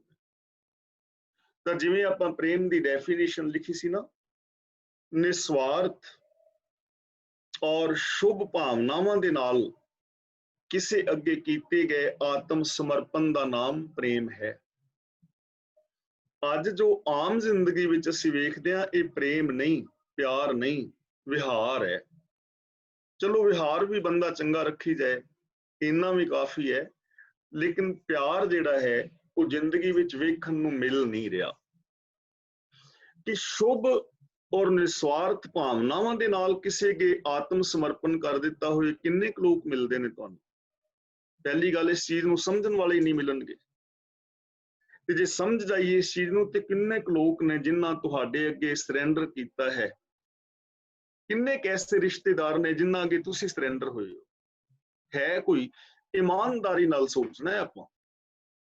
ਅਸੀਂ ਕਹਿੰਦੇ ਆ ਵੀ ਸਾਡੇ ਨਾਲ ਯਾਰ ਕੋਈ ਸੱਚਾ ਪਿਆਰ ਨਹੀਂ ਕਰਦਾ, ਤੇ ਬੰਦਾ ਪੁੱਛੇ ਵੀ ਤੂੰ ਕਿਹੜਾ ਪ੍ਰੇਮ ਦੀ ਦੁਕਾਨ ਖੋਲ ਕੇ ਬੈਠਾ, ਤੂੰ ਕਰਨਾ?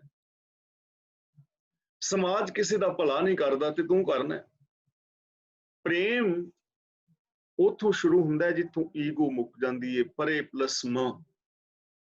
ਜਿੱਥੇ ਈਗੋ ਹੈ ਉੱਥੇ ਪ੍ਰੇਮ ਨਹੀਂ ਹੈ। ਪ੍ਰੇਮ ਦੀ ਦੂਜੀ ਸ਼ਰਤ ਹੈ ਨਿਸਵਾਰਥ। ਜਿੱਥੇ ਲਾਲਚ ਹੈ ਉੱਥੇ ਪ੍ਰੇਮ ਨਹੀਂ। ਤੀਜੀ ਸ਼ਰਤ ਹੈ ਤਿਆਗ। ਕਿਸੇ ਵਾਸਤੇ ਤੁਸੀਂ ਕਿੰਨਾ ਤਿਆਗ ਕਰ ਸਕਦੇ ਹੋ? ਕਿਸੇ ਵਾਸਤੇ ਕਿੰਨਾ ਤਿਆਗ ਕਰ ਸਕਦੇ ਹੋ? ਜਾਂ ਮੈਂ ਕਿਸੇ ਲਈ ਕਿੰਨਾ ਤਿਆਗ ਕਰ ਸਕਦਾ ਹਾਂ?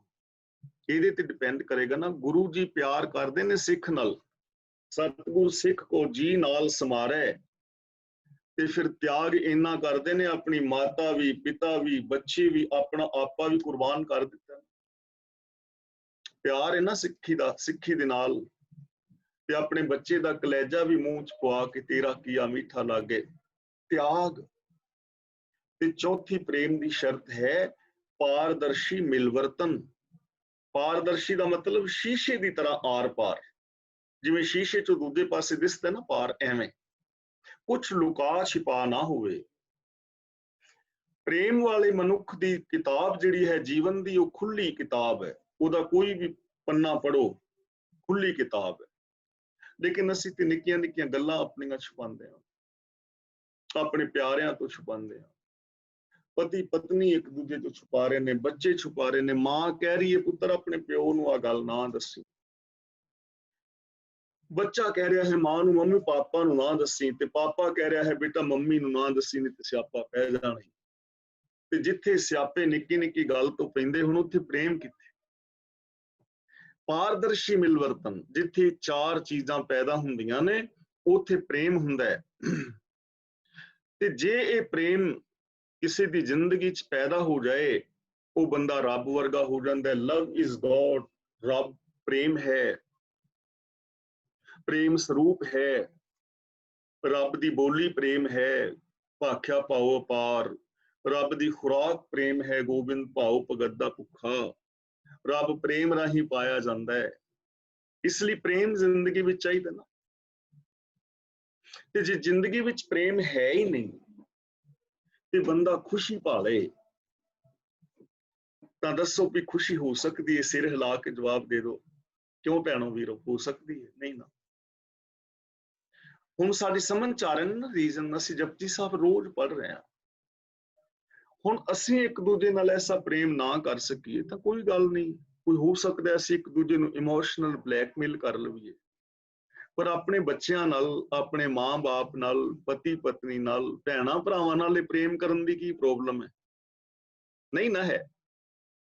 ਜੇ ਨਹੀਂ ਤੇ ਫਿਰ ਅਸੀਂ ਕਰਦੇ ਕਿਉਂ ਨਹੀਂ? ਸਾਡਾ ਤੇ ਘਰਾਂ 'ਚ ਵੀ ਇਹੋ ਜਿਹਾ ਪ੍ਰੇਮ ਨਹੀਂ ਹੈ ਨਾ। ਤਾਂ ਭਾਂਡਾ ਭਾਓ ਪ੍ਰੇਮ ਦਾ ਬਰਤਨ, ਅੰਮ੍ਰਿਤ ਤਿਤ ਢਾਲ। ਅੰਮ੍ਰਿਤ ਦਾ ਮਤਲਬ ਆਤਮਿਕ ਜੀਵਨ, ਸਚਿਆਰਤਾ ਵਾਲਾ ਜੀਵਨ। ਤਿਤ ਢਾਲ ਦਾ ਮਤਲਬ ਉਹਦੇ ਵਿੱਚ ਢਾਲ ਉਹਦੇ ਵਿੱਚ ਪਵੇਗਾ, ਉੱਥੇ ਆਤਮਿਕ ਜੀਵਨ ਪੈਦਾ ਹੋਏਗਾ। ਆਤਮਿਕ ਜੀਵਨ ਅੰਦਰੋਂ ਬਾਹਰੋਂ ਇੱਕ ਜਿੰਦਾ ਜ਼ਮੀਰ। ਆਤਮਿਕ ਜੀਵਨ ਕੌਣ ਜੀ ਰਿਹਾ ਹੈ? ਜੋ ਕਥਨੀ ਔਰ ਕਰਨੀ ਦਾ ਪੂਰਾ ਹੈ, ਜਿਹਦੇ ਅੰਦਰ ਵੀ ਸੱਚ ਹੈ, ਜਿਹਦੇ ਬਾਹਰ ਵੀ ਸੱਚ। ਤੇ ਆਤਮਿਕ ਮੌਤ ਤੇ ਮਰਿਆ ਹੋਇਆ ਕੌਣ ਹੈ? ਜੋ ਅੰਦਰੋਂ ਹੋਰ ਤੇ ਬਾਹਰੋਂ ਹੋਰ ਹੈ, ਕਹਿੰਦਾ ਕੁਛ ਹੋਰ ਹੈ, ਕਰਦਾ ਕੁਛ ਹੋਰ ਹੈ। ਦੇਖੋ, ਅਸੀਂ ਸਾਰਿਆਂ ਨੇ ਆਪਣੇ ਆਪਣੇ ਜੀਵਨ ਨੂੰ ਪਰਖਣਾ ਹੈ।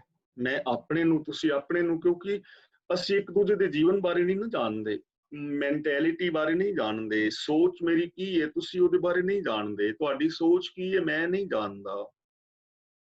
ਪਰ ਸਾਨੂੰ ਆਪਸ ਵਿੱਚ ਤਾਂ ਪਤਾ ਹੈ ਨਾ, ਆਪਣੇ ਆਪ ਦਾ ਤੇ ਪਤਾ ਹੈ ਨਾ ਕਿ ਸੋਚ ਕੀ ਹੈ। ਤੇ ਜੇ ਮੇਰੀ ਸੋਚ ਹੋਰ ਹੈ, ਵਿਹਾਰ ਹੋਰ ਹੈ, ਤਾਂ ਸਮਝ ਲਓ ਮੈਂ ਮਰਿਆ ਹੋਇਆ ਹਾਂ, ਇੱਕ ਲਾਸ਼ ਤੁਰੀ ਫਿਰਦੀ ਹੈ, ਜਿਉਂਦਾ ਇਨਸਾਨ ਨਹੀਂ ਹੈ। ਉਹ ਆਤਮਿਕ ਮੌਤ ਤੇ ਮਰਿਆ ਹੈ, ਜੋ ਅੰਦਰੋਂ ਹੋਰ ਤੇ ਬਾਹਰੋਂ ਹੋਰ ਹੈ, ਜਿਸ ਦੀ ਦੁਬਦਾ ਵਾਲੀ ਜ਼ਿੰਦਗੀ ਹੈ, ਅੰਦਰੋਂ ਹੋਰ ਬਾਹਰੋਂ ਹੋਰ। ਤਾਂ ਗੁਰੂ ਪਾਤਸ਼ਾਹ ਜੀ ਕਹਿੰਦੇ ਨੇ ਆਤਮਿਕ ਜੀਵਨ ਦੇ ਅੰਦਰ ਇਹ ਗੁਣ ਚਾਹੀਦੇ ਨੇ, ਤਾਂ ਆਤਮਿਕ ਜ਼ਿੰਦਗੀ ਬਣੇਗੀ, ਤੁਸੀਂ ਸੁਚਿਆਰ ਹੋ ਜਾਓਗੇ, ਰੱਬ ਵਰਗੇ ਹੋ ਜਾਓਗੇ। ਭਾਂਡਾ ਭਾਓ, ਉਸ ਪ੍ਰੇਮ ਦੇ ਬਰਤਨ ਦੇ ਅੰਦਰ ਅੰਮ੍ਰਿਤ ਢਾਲਿਆ ਜਾਏਗਾ। ਘੜੀਏ ਸ਼ਬਦ ਸੱਚੀ ਟਕਸਾਲ। ਟਕਸਾਲ ਕਹਿੰਦੇ ਨੇ ਜਿੱਥੇ ਸਿੱਕੇ ਘੜੇ ਜਾਂਦੇ ਨੇ, ਜਿੱਥੇ ਕਿਸੇ ਦੇਸ਼ ਦੀ ਕਰੰਸੀ ਘੜੀ ਜਾਂਦੀ ਹੈ ਨਾ, ਨੋਟ ਛਪਦੇ ਨੇ, ਉਹਨੂੰ ਟਕਸਾਲ ਕਹਿੰਦੇ ਨੇ। ਤੇ ਜਿਹੜੇ ਸਿੱਕੇ ਟਕਸਾਲ ਦੇ ਅੰਦਰ ਘੜੇ ਜਾਂਦੇ ਨੇ, ਉਹ ਪ੍ਰਵਾਨ ਹੁੰਦੇ ਨੇ, ਉਹਦੇ ਤੇ ਗਵਰਨਰ ਦੀ ਮੋਹਰ ਹੈ, ਉਹ ਕਰੰਸੀ ਚੱਲਦੀ ਹੈ, ਉਹ ਖਜ਼ਾਨੇ ਵਿੱਚ ਪੈਂਦੀ ਹੈ। ਤੇ ਕਈ ਲੋਕ ਨੇ ਨਕਲੀ ਨੋਟ, ਨਕਲੀ ਕਰੰਸੀ ਬਣਾ ਲੈਂਦੇ ਨੇ ਨਾ, ਸਾਰਾ ਕੁਝ ਉਵੇਂ ਹੀ ਲਿਖਿਆ ਹੁੰਦਾ ਹੈ, ਉਨਾ ਹੀ ਕਾਗਜ਼ ਲੱਗਿਆ ਹੁੰਦਾ ਹੈ, ਪਰ ਉਹ ਚੱਲਦੇ ਨਹੀਂ, ਨਕਲੀ। ਤੇ ਜਦੋਂ ਨਕਲੀ ਕਰੰਸੀ ਫੜੀ ਜਾਏ ਤੇ ਛਾਪਣ ਵਾਲੇ ਨੂੰ ਵੀ ਕੈਦ ਹੁੰਦੀ ਹੈ ਤੇ ਚਲਾਉਣ ਵਾਲੇ ਨੂੰ ਵੀ ਕੈਦ ਹੁੰਦੀ ਹੈ, ਕਿਉਂਕਿ ਨਕਲੀ ਹੈ। ਹੁਣ ਨਕਲੀ ਨੋਟ ਵਿੱਚ ਫਰਕ ਕੀ ਹੈ? ਕਿਉਂਕਿ ਉਹ ਗਵਰਨਮੈਂਟ ਤੋਂ ਮਨਜ਼ੂਰ ਸ਼ੁਦਾ ਨਹੀਂ ਹੈ, ਸਿਰਫ ਉਹਦੇ ਤੇ ਕਾਗਜ਼ ਉਹਨਾਂ ਲੱਗਾ ਹੈ, ਬਣਾਵਟ ਬਾਹਰਲੀ ਉਵੇਂ ਹੀ ਹੈ, ਪਰ ਗਵਰਨਰ ਦੇ ਸਿਗਨੇਚਰ ਨਹੀਂ ਹੈ। ਉਸ ਟਕਸਾਲ ਵਿੱਚੋਂ ਨਹੀਂ ਨਿਕਲਿਆ ਹੋਇਆ, ਉਸ ਘਾੜਤ ਵਿੱਚੋਂ ਨਹੀਂ ਨਿਕਲਿਆ ਹੋਇਆ, ਉਹ ਨਕਲੀ ਕਰੰਸੀ ਹੈ। ਤੇ ਇਸ ਦੁਨੀਆ ਦੇ ਅੰਦਰ ਨਕਲੀ ਕਰੰਸੀ ਬੜੀ ਫਿਰਦੀ ਹੈ, ਖਾਸ ਕਰਕੇ ਧਾਰਮਿਕ ਦੁਨੀਆ ਵਿੱਚ। ਕੱਪੜੇ ਪਾਏ ਨੇ ਧਾਰਮਿਕ, ਕਿਸੇ ਵੀ ਧਰਮ ਨੂੰ ਮੰਨਣ ਵਾਲੇ ਨੇ, ਆਪੋ ਆਪਣੇ ਧਰਮਾਂ ਦੇ ਹਰ ਇੱਕ ਦਾ ਪਹਿਨਾਵਾ ਹੈ ਨਾ, ਧਾਰਮਿਕ ਬਾਣਾ ਪਾਇਆ ਹੋਇਆ ਹੈ, ਬਿਲਕੁਲ ਨੋਟ ਲੱਗਦਾ ਹੈ ਅਸਲੀ, ਪਰ ਕਿਉਂਕਿ ਰਹਿਮਤ ਦਾ ਪਾਤਰ ਨਹੀਂ, ਅੰਦਰ ਮੋਹਰ ਨਹੀਂ ਲੱਗੀ ਹੋਈ, ਅੰਦਰ ਉਹ ਗੁਣ ਨਹੀਂ ਹਨ, ਇਸ ਲਈ ਨਕਲੀ ਸਿੱਕਾ ਹੈ, ਫੜਿਆ ਜਾਂਦਾ, ਰੱਬ ਦੇ ਖਜ਼ਾਨੇ 'ਚ ਨਹੀਂ ਪੈਂਦਾ। ਉਹ ਬੈਂਕ ਵਿੱਚ ਜਾਈਏ ਨਾ ਪੈਸੇ ਜਮ੍ਹਾਂ ਕਰਾਉਣ ਵਾਸਤੇ, ਹੁਣ ਇੱਥੇ ਇੰਗਲੈਂਡ ਜਾਈਏ ਤੇ ਉਹ ਬੈਂਕ ਦੇ ਵਿੱਚ 20 ਵਾਲੇ ਪਾਉਂਡ ਨੂੰ ਨੋਟ ਨੂੰ ਘੱਟ ਤੋਂ ਘੱਟ ਪਿਲਸਨ ਦੀ ਲਾ ਕੇ ਵਹਿੰਦੇ ਨੇ, ਪਤਾ ਲੱਗ ਜਾਂਦਾ ਨਕਲੀ ਹੈ। ਸਾਨੂੰ ਤਾਂ ਨਹੀਂ ਪਤਾ ਲੱਗਣਾ, ਲੇਕਿਨ ਉੱਥੇ ਤੱਕ ਪਰਖ ਹੋ ਜਾਣੀ ਹੈ ਨਾ। ਅਸੀਂ ਕਿਸੇ ਬਾਹਰਲੇ ਪਹਿਨਾਵੇ ਨੂੰ ਵੇਖ ਕੇ ਭਟਕ ਸਕਦੇ ਹਾਂ, ਪਰ ਜਿੱਥੇ ਯੂਨੀਵਰਸਲ ਟਰੁੱਥ ਦੇ ਬੇਸ ਤੇ ਜ਼ਿੰਦਗੀ ਪਰਖੀ ਜਾਣੀ, ਉੱਥੇ ਬੰਦਾ ਕਿਵੇਂ ਪੂਰਾ ਉਤਰੇਗਾ? ਬਾਹਰਲਾ ਭੇਖ ਨਹੀਂ ਨਾ, ਤਾਂ ਬੋਲ ਬਾਣੀ ਵੀ ਪਰਖੀ ਜਾਣੀ ਹੈ, ਮੈਂਟੈਲਿਟੀ ਪਰਖੀ ਜਾਣੀ ਹੈ, ਕਹਿ ਕੀ ਰਿਹਾ ਹੈ, ਕਰ ਕੀ ਰਿਹਾ ਹੈ, ਖਲੋਤਾ ਕਿੱਥੇ ਹੈ, ਨਹੀਂ ਨਾ ਪੂਰਾ ਉਤਰਨਾ। ਤਾਂ ਗੁਰੂ ਜੀ ਕਹਿੰਦੇ ਨੇ ਘੜੀਏ ਸ਼ਬਦ ਦਾ ਇੱਥੇ ਅਰਥ ਹੈ ਜੀਵਨ। ਇੱਥੇ ਸ਼ਬਦ ਦਾ ਅਰਥ ਹੈ ਜੀਵਨ। ਸ਼ਬਦ ਦੇ ਕਈ ਅਰਥ ਨੇ ਬਾਣੀ ਵਿੱਚ, ਪਰ ਇੱਥੇ ਸ਼ਬਦ ਦਾ ਅਰਥ ਹੈ ਜੀਵਨ। ਘੜੀਏ ਸ਼ਬਦ, ਧਰਮ ਜੀਵਨ। ਇਹੋ ਜੀ ਦੁਕਾਨ ਦੇ ਅੰਦਰ, ਇਹੋ ਜੀ ਟਕਸਾਲ ਦੇ ਅੰਦਰ ਜੀਵਨ ਘੜਿਆ ਜਾਂਦਾ ਹੈ। ਘੜੀਏ ਸ਼ਬਦ, ਕਿਹੜੀ ਦੁਕਾਨ? ਜਿਹੜੀ ਜੱਤ ਦੀ ਦੁਕਾਨ ਹੈ, ਜਿਹਨੂੰ ਘੜਨ ਵਾਲਾ ਧੀਰਜ ਹੈ, ਜਿਹਦੇ ਵਿੱਚ ਮਤ ਅਹਿਰਣ ਹੈ, ਜਿੱਥੇ ਗਿਆਨ ਦਾ ਹਥੌੜਾ ਹੈ, ਜਿੱਥੇ ਅਦਬ ਦੀ ਖਲਾ ਹੈ, ਜਿੱਥੇ ਕਾਲ ਕਮਾਈ ਹੈ, ਜਿੱਥੇ ਅੰਮ੍ਰਿਤ ਦਾ ਭਾਂਡਾ ਹੈ, ਔਰ ਜਿਹਦੇ ਵਿੱਚ ਆਤਮਿਕ ਜੀਵਨ ਵਾਲਾ ਸੱਚ ਪਾਇਆ ਗਿਆ ਹੈ। ਫਿਰ ਇੱਥੇ ਜੀਵਨ ਘੜਿਆ ਜਾਂਦਾ ਹੈ। ਘੜੀਏ ਸ਼ਬਦ, ਜੀਵਨ ਘੜਿਆ ਜਾਂਦਾ ਹੈ। सच्ची टकसाल, ये है सच्ची टकसाल, ये है सच्ची दुकान जिहदे विच धर्म जीवन करिया जाना। हुण सानू समझ आई कि जे असीं चाहते हां तां फिर इहो जी जिंदगी सानू घड़नी चाहिदी है। ते ये जिहड़ी सकूल है गुरु दा, जिहड़ी गुरु टकसाल है, उथे ये धर्म जीवन करिया जाएगा। ये दुकान है, ये है जीवन घाड़त करन वास्ते, और ये हर एक दे कोल है, हर एक दे अंदर। ये सारे दे सारे गुण, कोई मनुख ऐसा नहीं जिहदे विच ना होण। गुण सारे है ने, रब ने अंदर पाए ने, कुदरत ने पाए ने, पर असीं इन्हां नूं वरत नहीं रहे। इन्हां नूं वरतना है, अपने अंदरों प्रगट करने ने। देखो अखां साडे कोल है ने, साडी मर्जी इन्हां अखां नाल असीं की वेखना। ਕੰਨ ਸਾਡੇ ਨੇ ਤਾਂ ਸਾਡੀ ਮਰਜ਼ੀ ਹੈ ਨਾ, ਕੰਨਾਂ ਧੱਕੇ ਨਾਲ ਥੋੜੀ ਕੰਨ ਭੱਜ ਕੇ ਲੈ ਕੇ ਤੁਰ ਜਾਣਗੇ ਕੰਨ ਨਾਲੋਂ ਵੀ ਅਸੀਂ ਚੱਲੇ ਆਂ ਜੀ ਗਾਣੇ ਸੁਣਨ। ਕੰਨਾਂ ਨੇ ਨਾਲ ਰਹਿਣਾ, ਤੁਸੀਂ ਜਾਓਗੇ ਤੇ ਕੰਨਾਂ ਨੇ ਜਾਣਾ, ਜੇ ਤੁਸੀਂ ਇਜਾਜ਼ਤ ਦਿਓਗੇ ਤਾਂ। ਹੱਥ ਸਾਡੇ ਨੇ, ਹੁਣ ਇਹ ਥੋੜੀ ਵੀ ਗੁੱਟ ਇੱਥੋਂ ਲੈ ਜਾਣ, ਨੱਟ ਬੁੱਟ ਖੁੱਲ ਜਾਣ ਤੇ ਗੁੱਟ ਕਹਿਣਾ ਸੀ ਜੀ ਸ਼ਰਾਬ ਤੋਂ ਠੇਕੇ ਤੋਂ ਬੋਤਲ ਲੈਣ ਚੱਲੇ ਆ, ਹੱਥਾਂ ਨੇ ਥੋੜਾ ਜਾਣਾ। ਇਹ ਤੇ ਅੰਦਰੋਂ ਆਵਾਜ਼ ਆਉਣੀ ਵੀ ਚੱਲ ਫੜ ਲਿਆ ਬੋਤਲ, ਇਹਨਾਂ ਤੇ ਵਿਚਾਰਿਆਂ ਫੜ ਲੈਣੀ ਹੈ। ਇਹਨਾਂ ਤੇ ਬੇਗਾਨਾ ਹੱਕ ਖਾਣ ਲਈ ਕਹੋਗੇ ਨਾ ਕਰ ਦੇਣਾ, ਇਹਨਾਂ ਤੇ ਖਾਣਾ ਹੈ, ਇਹਨਾਂ ਨੇ ਤੇ ਕੁਛ ਕਰਨਾ ਹੈ। ਸਾਡੀ ਮਰਜ਼ੀ ਹੈ ਨਾ, ਅਸੀਂ ਇਹਨਾਂ ਹੱਥਾਂ ਨਾਲ ਅੰਮ੍ਰਿਤ ਛਕਣਾ ਚਾਹੁੰਦੇ ਹਾਂ ਜਾਂ ਇਹਨਾਂ ਹੱਥਾਂ ਨਾਲ ਸ਼ਰਾਬ ਪੀਣਾ ਚਾਹੁੰਦੇ ਹਾਂ। ਇਹਨਾਂ ਹੱਥਾਂ ਨਾਲ ਕਿਸੇ ਦਾ ਸਹਿਯੋਗ ਕਰਨਾ ਚਾਹੁੰਦੇ ਹਾਂ ਕਿ ਇਹਨਾਂ ਹੱਥਾਂ ਨਾਲ ਕਿਸੇ ਦੀਆਂ ਟੰਗਾਂ ਖਿੱਚਣੀਆਂ ਚਾਹੁੰਦੇ ਹਾਂ। ਜ਼ਬਾਨ ਨੇ ਬੋਲਣਾ ਹੈ, ਭਾਵੇਂ ਇਹਦੇ ਨਾਲ ਮਿੱਤਰਤਾ ਬਣਾ ਲਓ, ਭਾਵੇਂ ਇਹਦੇ ਨਾਲ ਦੁਸ਼ਮਣੀ, ਇਹਨੂੰ ਤੇ ਜਿਵੇਂ ਕਹੋਗੇ ਉਹਨੇ ਬੋਲੀ ਜਾਣਾ। ਇਸ ਲਈ ਗੁਣ ਸਾਡੇ ਸਾਰਿਆਂ ਦੇ ਅੰਦਰ ਹੈ ਨੇ, ਹਰ ਇਨਸਾਨ ਦੇ ਅੰਦਰ, ਹਰ ਇਸਤਰੀ ਪੁਰਸ਼ ਦੇ ਅੰਦਰ ਇਹ ਗੁਣ ਮੌਜੂਦ ਨੇ, ਹਰ ਥਾਂ ਤੇ ਮੌਜੂਦ ਨੇ, ਹਰ ਸਮੇਂ ਮੌਜੂਦ ਨੇ। ਇਹਨਾਂ ਨੂੰ ਯੂਜ਼ ਕਰੋ, ਇਹਨਾਂ ਗੁਣਾਂ ਦੇ ਨਾਲ ਆਪਣੇ ਜੀਵਨ ਨੂੰ ਘੜੋ। ਧਰਮ ਜੀਵਨ ਘੜਨਾ ਹੈ ਗੁਰਬਾਣੀ ਮੁਤਾਬਕ। ਜਿਨ ਕੋ ਨਦਰ ਕਰਮ ਤਿਨਕਾਰ। ਨਦਰ ਦਾ ਮਤਲਬ ਰਹਿਮਤ, ਕਰਮ ਦਾ ਮਤਲਬ ਵੀ ਰਹਿਮਤ। ਜਿਨ ਕੋ ਨਦਰ ਕਰਮ, ਜਿਨ੍ਹਾਂ ਦੇ ਉੱਤੇ ਕਿਰਪਾ ਹੈ, ਬਖਸ਼ਿਸ਼ ਹੈ, ਤਿਨਕਾਰ, ਉਹਨਾਂ ਨੂੰ ਇਹ ਕਾਰ ਮਿਲਦੀ ਹੈ। ਕਾਰ ਦਾ ਮਤਲਬ ਕਰਮ ਕਰਨਾ, ਜ਼ਿੰਦਗੀ ਜੀਣਾ। ਉਹਨਾਂ ਨੂੰ ਇਹ ਜਿਨ੍ਹਾਂ ਤੇ ਬਖਸ਼ਿਸ਼ ਹੁੰਦੀ ਹੈ, ਫਿਰ ਉਹ ਇਹ ਕੰਮ ਕਰਦੇ ਨੇ, ਉਹ ਬਖਸ਼ਿਸ਼ ਦੇ ਪਾਤਰ ਨੇ।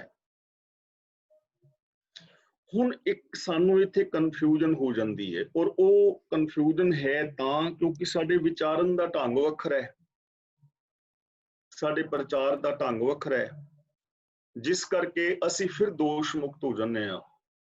ਸਾਨੂੰ ਫਿਰ ਪ੍ਰਤੀਤ ਹੁੰਦਾ ਹੈ ਕਿ ਜੇ ਰੱਬ ਕਿਰਪਾ ਕਰੇਗਾ ਤਾਂ ਇਹ ਜ਼ਿੰਦਗੀ ਮਿਲਣੀ ਹੈ, ਸਾਡੇ ਤੇ ਕਿਰਪਾ ਨਹੀਂ ਹੋਈ, ਇਹਦਾ ਮਤਲਬ ਦੋਸ਼ੀ ਤੇ ਰੱਬ ਹੀ ਹੈ ਨਾ, ਕਿਉਂਕਿ ਉਹਨੇ ਕਿਰਪਾ ਕੀਤੀ ਨਹੀਂ। ਤਾਂ ਗੱਲ ਇਹ ਨਹੀਂ ਹੈ, ਰੱਬ ਨੇ ਕਿਰਪਾ ਕੀਤੀ ਹੋਈ ਹੈ, ਅਸੀਂ ਉਸ ਕਿਰਪਾ ਨੂੰ ਯੂਜ਼ ਕਰਨਾ ਹੈ। ਜਿਵੇਂ ਮੈਂ ਬੇਨਤੀ ਕੀਤੀ ਹੈ ਕਿ ਸਾਡੇ ਵਿੱਚੋਂ ਕੋਈ ਵੀਰ ਭੈਣ ਹੱਥ ਖੜਾ ਕਰਕੇ ਕਹਿ ਸਕਦਾ ਹੈ ਕਿ ਸਾਡੇ ਵਿੱਚ ਇਹ ਗੁਣ ਰੱਬ ਨੇ ਨਹੀਂ ਪਾਏ, ਕਿ ਮੈਂ ਮਿੱਠਾ ਨਹੀਂ ਬੋਲ ਸਕਦਾ, ਮੇਰੀ ਤੇ ਜ਼ਬਾਨ ਵਿੱਚ ਮਿੱਠਾ ਹੈ ਹੀ ਨਹੀਂ, ਮੇਰੇ ਤੇ ਕੰਨ ਨਹੀਂ ਐਸੇ ਰੱਬ ਨੇ ਲਾਏ ਨੇ ਕਿ ਗਾਣਿਆਂ ਤੋਂ ਬਿਨਾਂ ਕੁਝ ਸੁਣਦੇ ਹੀ ਨਹੀਂ। ਐਵੇਂ ਤੇ ਨਾ, ਰੱਬ ਨੇ ਕੰਨ ਸਿਰਫ ਸੁਣਨ ਵਾਸਤੇ ਲਾਏ ਨੇ। ਸੁਣਨਾ ਕੀ ਹੈ, ਇਹ ਸਾਡੀ ਆਪਣੀ ਮਰਜ਼ੀ ਹੈ। ਜ਼ਬਾਨ ਨਾਲ ਬੋਲਣਾ ਕੀ ਹੈ, ਮਿੱਠਾ ਫਿੱਕਾ, ਸਾਡੀ ਆਪਣੀ ਮਰਜ਼ੀ ਹੈ। ਰੱਬ ਨੇ ਕਿਰਪਾ ਕੀਤੀ, ਉਸ ਕਿਰਪਾ ਨੂੰ ਯੂਜ਼ ਕਰਨਾ ਹੈ। ਹੁਣ ਇਹਨੂੰ ਨਾ ਅਸੀਂ ਹੋਰ ਮਿਸਾਲ ਨਾਲ ਸਮਝਦੇ ਹਾਂ। ਮੰਨ ਲਓ ਬਾਹਰ ਪਾਣੀ, ਬਰਸਾਤ ਹੋ ਰਹੀ ਹੈ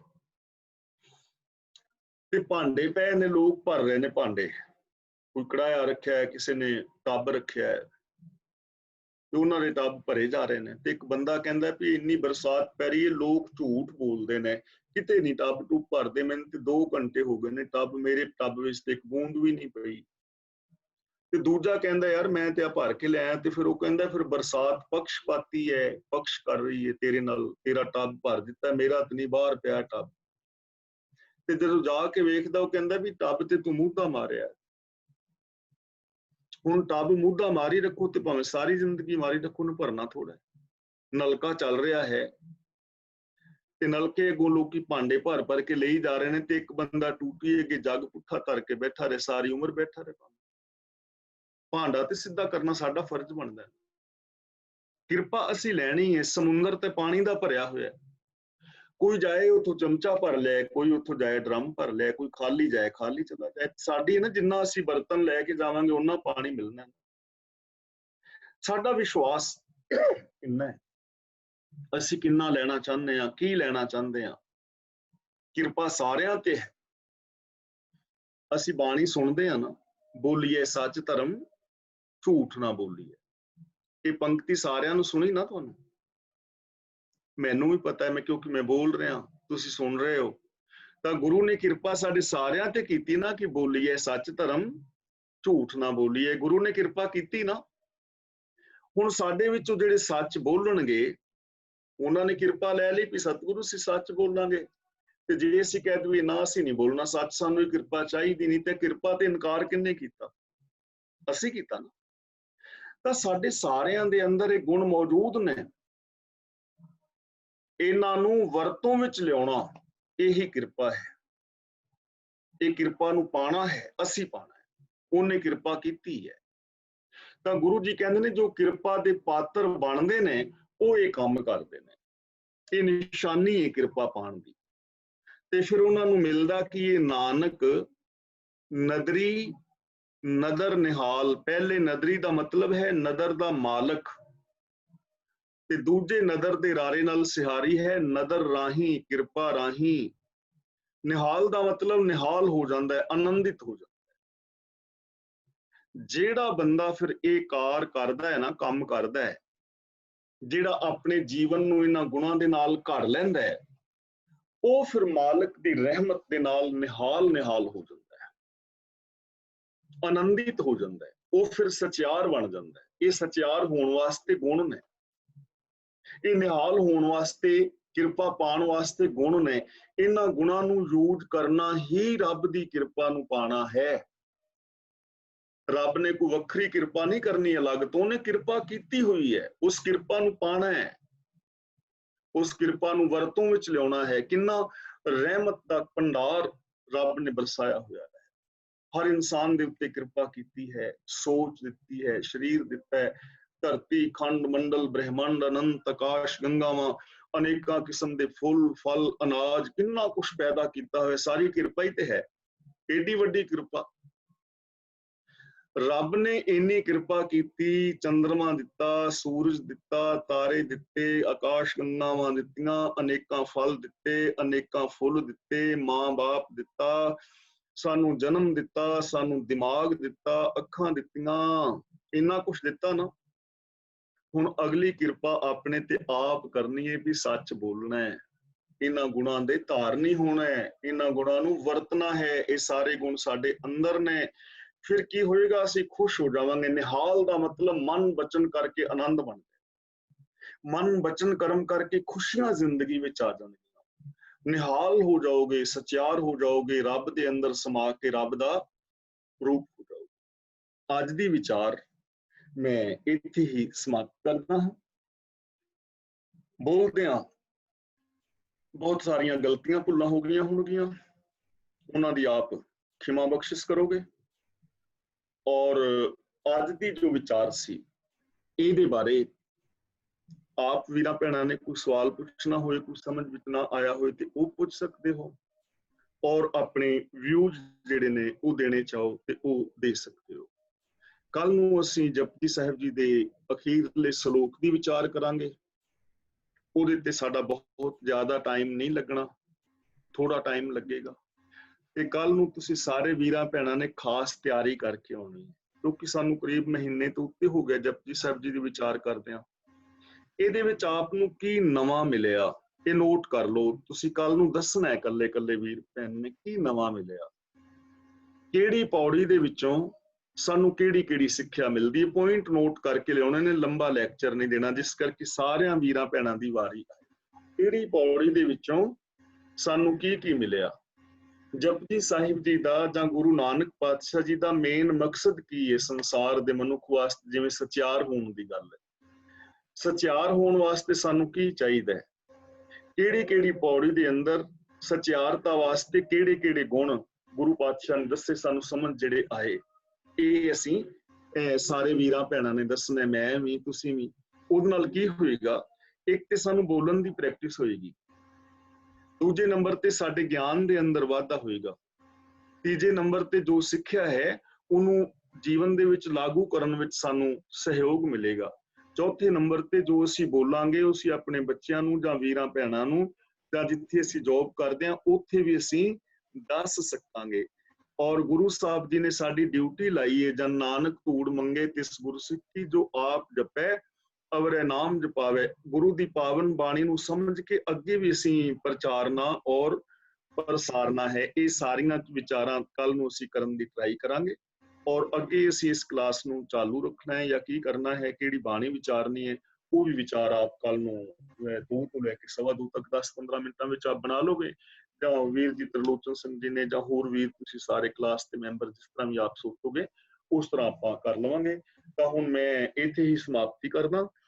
ਆਪ ਵੀਰਾਂ ਦੇ ਅੱਜ ਦੇ ਕੀ ਵਿਊਜ਼ ਨੇ ਔਰ ਅੱਜ ਦੀ ਇਸ ਪੌੜੀ ਦੇ ਵਿੱਚ ਜੇ ਕਿਸੇ ਵੀਰ ਭੈਣ ਦਾ ਕੋਈ ਸਵਾਲ ਹੋਏ ਤਾਂ ਉਹ ਕਰ ਸਕਦੇ ਹੋ। ਵਾਹਿਗੁਰੂ ਜੀ ਕਾ ਖਾਲਸਾ, ਵਾਹਿਗੁਰੂ ਜੀ ਕੀ ਫਤਿਹ। ਵਾਹਿਗੁਰੂ ਜੀ ਕਾ ਖਾਲਸਾ, ਵਾਹਿਗੁਰੂ ਜੀ ਕੀ ਫਤਿਹ। ਧੰਨਵਾਦ ਗਿਆਨੀ ਜੀ ਆਪ ਜੀ ਦਾ। ਤੇ ਆਪ ਜੀ ਨੂੰ ਗਿਆਨੀ ਜੀ ਨੇ ਜਿੱਦਾਂ ਦੱਸਿਆ ਹੀ ਹੈ ਜੀ, ਤੇ ਅੱਜ ਦੀ ਜਿਹੜੀ ਕਥਾ ਹੈ 37ਵੀਂ ਪੌੜੀ ਦੀ ਸਾਰਿਆਂ ਨੇ ਸਰਵਣ ਕਰ ਲਈ ਹੈ ਜੀ। ਤੇ ਜੇ ਆਪ ਜੀ ਦਾ ਕੋਈ ਵੀ ਅੱਜ ਦੇ ਕਥਾ ਦੇ ਵਿੱਚੋਂ ਕੋਈ ਸੁਝਾਅ ਹੋਵੇ, ਕੋਈ ਕੁਐਸਚਨ ਹੋਵੇ ਤਾਂ ਤੁਸੀਂ ਪਲੀਜ਼ ਹੁਣੇ ਅਨਮਿਊਟ ਹੋ ਜਾਓ।